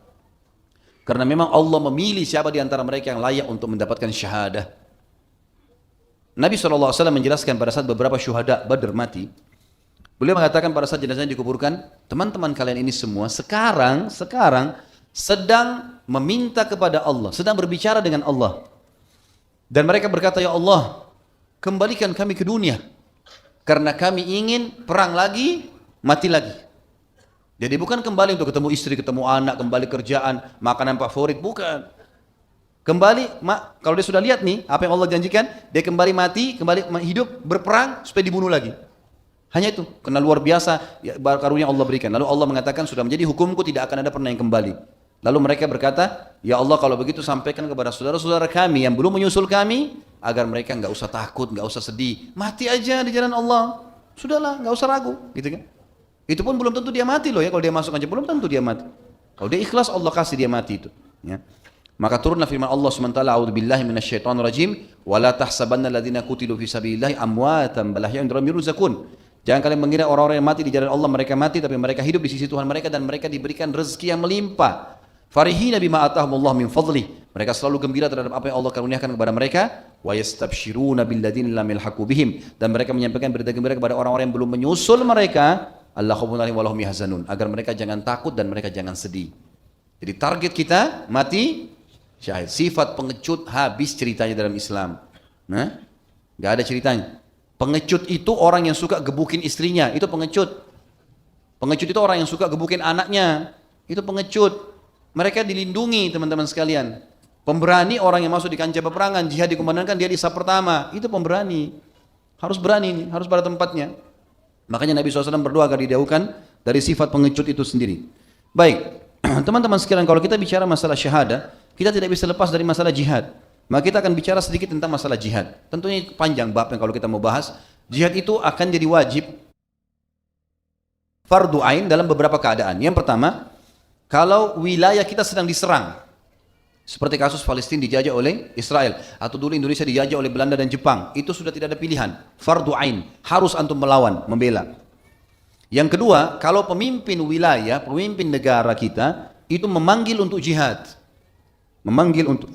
untuk jihad, maka pada saat itu dia sudah wajib untuk berjihad, ikut dengan pemimpin tersebut, gitu kan? Baik ini membela negara ataupun memang ekspansi Islam. Yang ketiga, orang yang terjebak di sebuah wilayah konflik yang memang itu terjadi perang agama. Dia lagi safar satu tempat, ternyata pesawatnya dibajak lah atau apalah, kemudian dia masuk satu lokasi konflik, lagi terjadi perang agama. Ya sudah, dia ikut di situ. Antara Islam dengan yang lain tentunya, bukan antara non muslim, tapi antara Islam sama agama lain. Ini termasuk sebagian ulama mengatakan masuk dalam masalah fardu ain. Dia sudah membela dirinya, enggak mungkin dia lari dari kancah peperangan, karena lari dari kancah peperangan dosa besar, ya kan?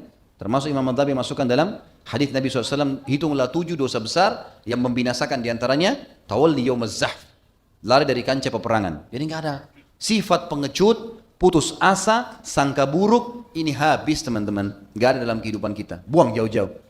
Enggak boleh pengecut, bela kebenaran agama Allah, Nggak boleh putus asa, gagal, tetap bangkit. Yakin semua ada pahalanya. Sampai kata Nabi SAW, kalau di tangan kalian ada ya bibit tanaman, sementara kalian tahu besok kiamat, tetap tancapkan. Jadi, ada urusannya itu. Tetap saja. Abdullah bin Umar radhiyallahu anhu pernah menanam semacam pohon kurma di akhir hidupnya beliau. Murid-muridnya tanya, kenapa anda tanam ini? Kata anda sudah tua, untuk apa? Tidak bisa dirasakan juga. Kata dia, akan bermanfaat untukku di akhirat, karena ini akan bermanfaat untuk generasi yang datang setelahku di dunia. Di akhirat aku dapat pahalanya.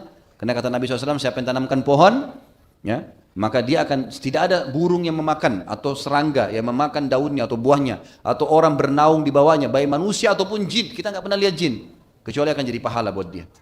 Jadi, besar sekali motivasinya untuk menjadi orang yang berhasil itu luar biasa dalam Islam, teman-teman sekalian. Jadi ini termasuk hal yang mesti digarisbawahi tentunya. Baik, jihad di sini berarti fardu ain kalau tadi 3 keadaan ya, sudah saya jelaskan.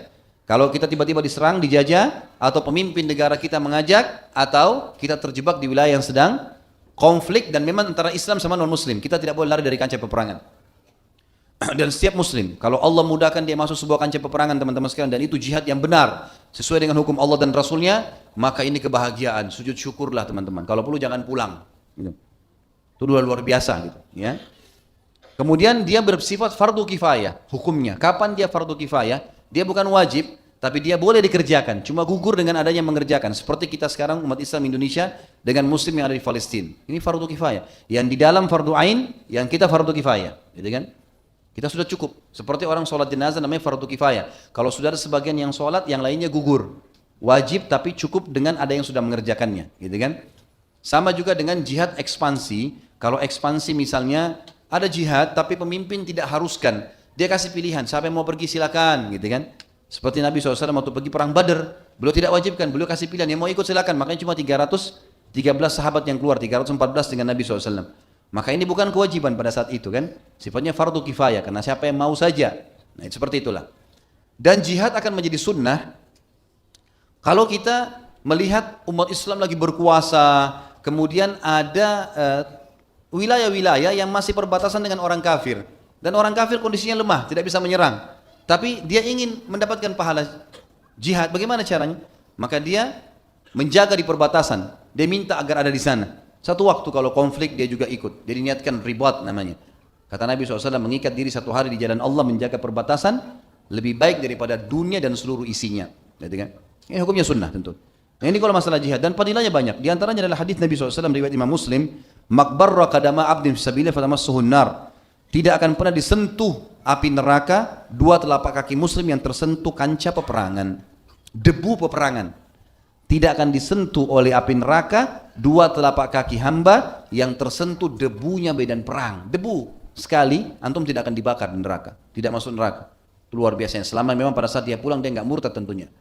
Kemudian yang kedua hadis Nabi SAW yang sahih, siapa yang mati tidak pernah mengajak dirinya untuk jihad, tidak ada semangatnya untuk mati syahid, untuk menghadapi perang, dan tidak pernah diajak, dia tidak pernah niat, tidak pernah mendorong dirinya untuk itu, maka pada saat dia mati dalam keadaan jahiliyah. Harus menjadi angan-angan. Dalam hadis Bukhari, kata para sahabat, ya Rasulullah, beritahukan kepada kami amalan yang bisa menyaingi pahala perang, pahala jihad. Nabi SAW diam. Sahabat ulangi, ya Rasulullah, beritahukan kami amalan yang bisa menyesuaikan pahala jihad. Nabi SAW diam sampai 3 kali. Lalu kata Nabi SAW, kalau seseorang di antara kalian pun berdiri setiap malamnya selama sebulan, sholat malam, siangnya dia puasa, masih belum bisa menyayangi 1 harinya di kancah peperangan. Jadi banyak sekali hadis yang berhubungan dengan masalah. Tentu kalau kita bahasin teman-teman panjang sekali. Tapi sudah wajar menjadi angan-angan setiap muslim dia mendapatkan itu. Ini kalau fadilah jihad. Kita sekarang bicara masalah fadilah syahada, mati syahid. Ini luar biasa. Luar biasa teman-teman.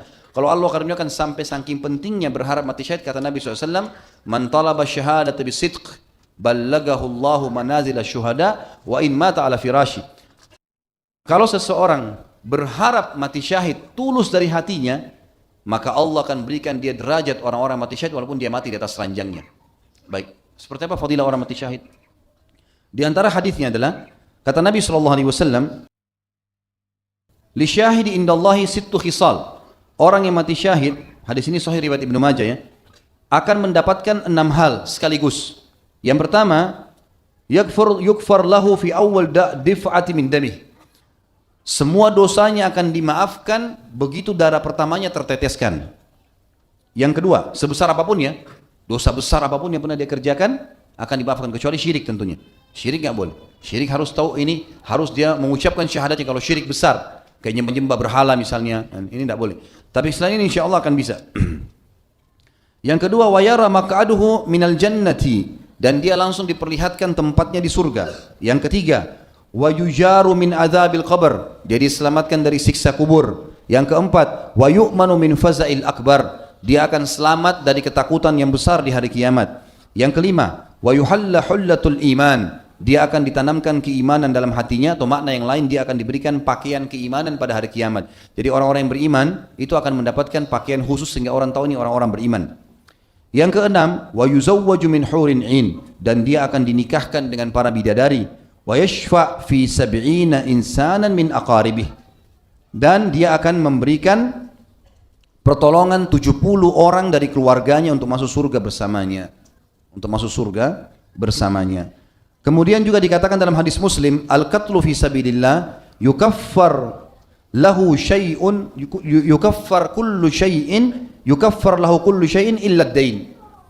Orang yang mati syahid di medan perang diampuni semua dosanya kecuali utangnya. Itu saja yang tidak, yang lain semua dimaafkan. Dan cukup banyak tentu hadis-hadis berhubungan dengan masalah ini teman-teman sekalian.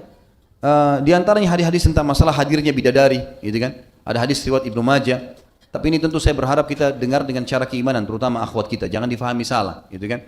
Karena kata Nabi SAW, siapapun yang mati syahid, maka kedua istrinya dari bidadari berlumba-lumba menjemputnya seperti seorang ibu yang berlumba-lumba menyusui anaknya.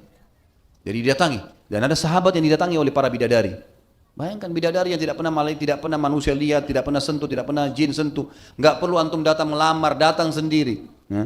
Nggak ada mahar, nggak ada apa-apa. Dan bidadari sifatnya tidak pernah pemarah, tidak pernah ini, semuanya baik. Allah sebutkan ciri-cirinya, gitu kan? Penuh dengan segala macam kelebihan. Dan ini juga hal yang luar biasa. Baik, ini saya teman-teman, karena saya tidak bisa lanjutkan semua ini, cukup banyak. Kemudian kita lanjutkan poin yang keempat. Ya, pelajaran yang keempat adalah penghormatan terhadap syariat Allah. Dan ini apa yang Allah ucapkan dan janjikan, dan apa yang Rasulullah SAW ucapkan dan janjikan. Apapun yang terucapkan dan terperintahkan atau terlarang dari Allah dan Rasulnya, maka setiap muslim harus bisa menerimanya dengan berlapang dada dan meyakini itu yang terbaik buat dia. Itu yang terbaik buat dia. Dan ini dilihat dari perilaku para sahabat, diantaranya Thabit bin Qais pada saat turun firman Allah tadi, tidak boleh mengangkat suara di atas suara Nabi. Kemudian selanjutnya yang kelima adalah keutamaan wafa. Wafa tadi saya bilang, tahu menilai jasa orang lain. Tahu menilai jasa orang lain. Dan ini sudah kata Nabi SAW, siapa yang berbuat baik maka balaslah dengan yang setimpal. Dan siapa yang tidak punya maka dia mengucapkan jazakallahu khairan. Riwayatnya mengatakan siapa yang mengucapkan jazakallahu khair, dia telah memaksimalkan balasan terhadap saudaranya. Kemudian juga yang keenam adalah mendahulukan Allah dan Rasulnya dari semua keinginan pribadi. Seperti kasus tadi Juwairiyah radhiyallahu anha yang dihadiahkan oleh Thabit bin Qais kepada Nabi sallallahu alaihi wasallam. Kemudian yang yang ketujuh ya. Tentang masalah keutamaan keberanian, syaja'ah namanya.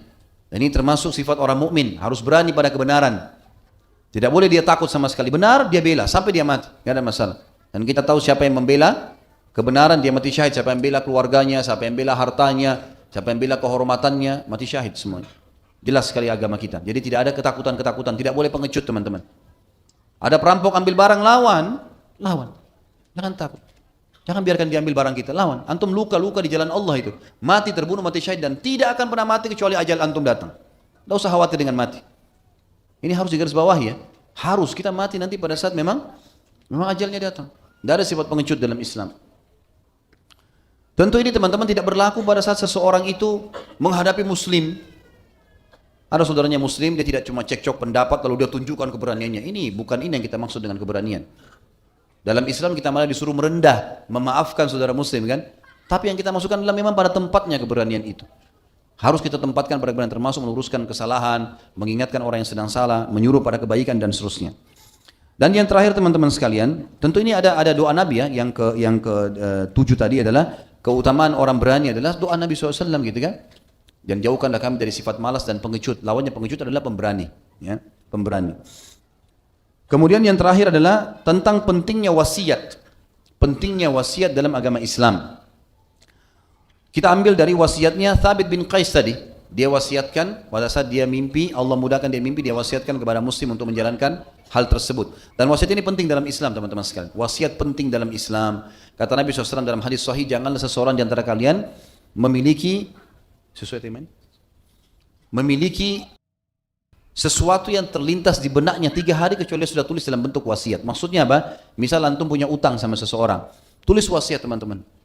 Ditinggalkan untuk istri, untuk anak. Saya punya utang sama si fulan.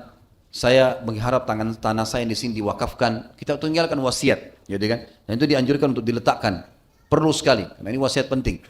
Mewasiatkan tentang masalah utang terutama atau apapun yang berhubungan dengan nanti akan jadi masalah buat dia hari kiamat. Di antaranya meminta maaf pada seseorang yang pernah buat salah, mengembalikan hak-hak orang lain, mewasiatkan agar istri anaknya ya itu agar bertahan dan tetap berada di hukum Allah SWT.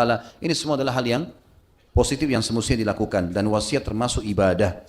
Makanya orang kalau meninggal Allah menyebutkan yang pertama dilakukan adalah min ba'di wasiyatin tusuna biha audain.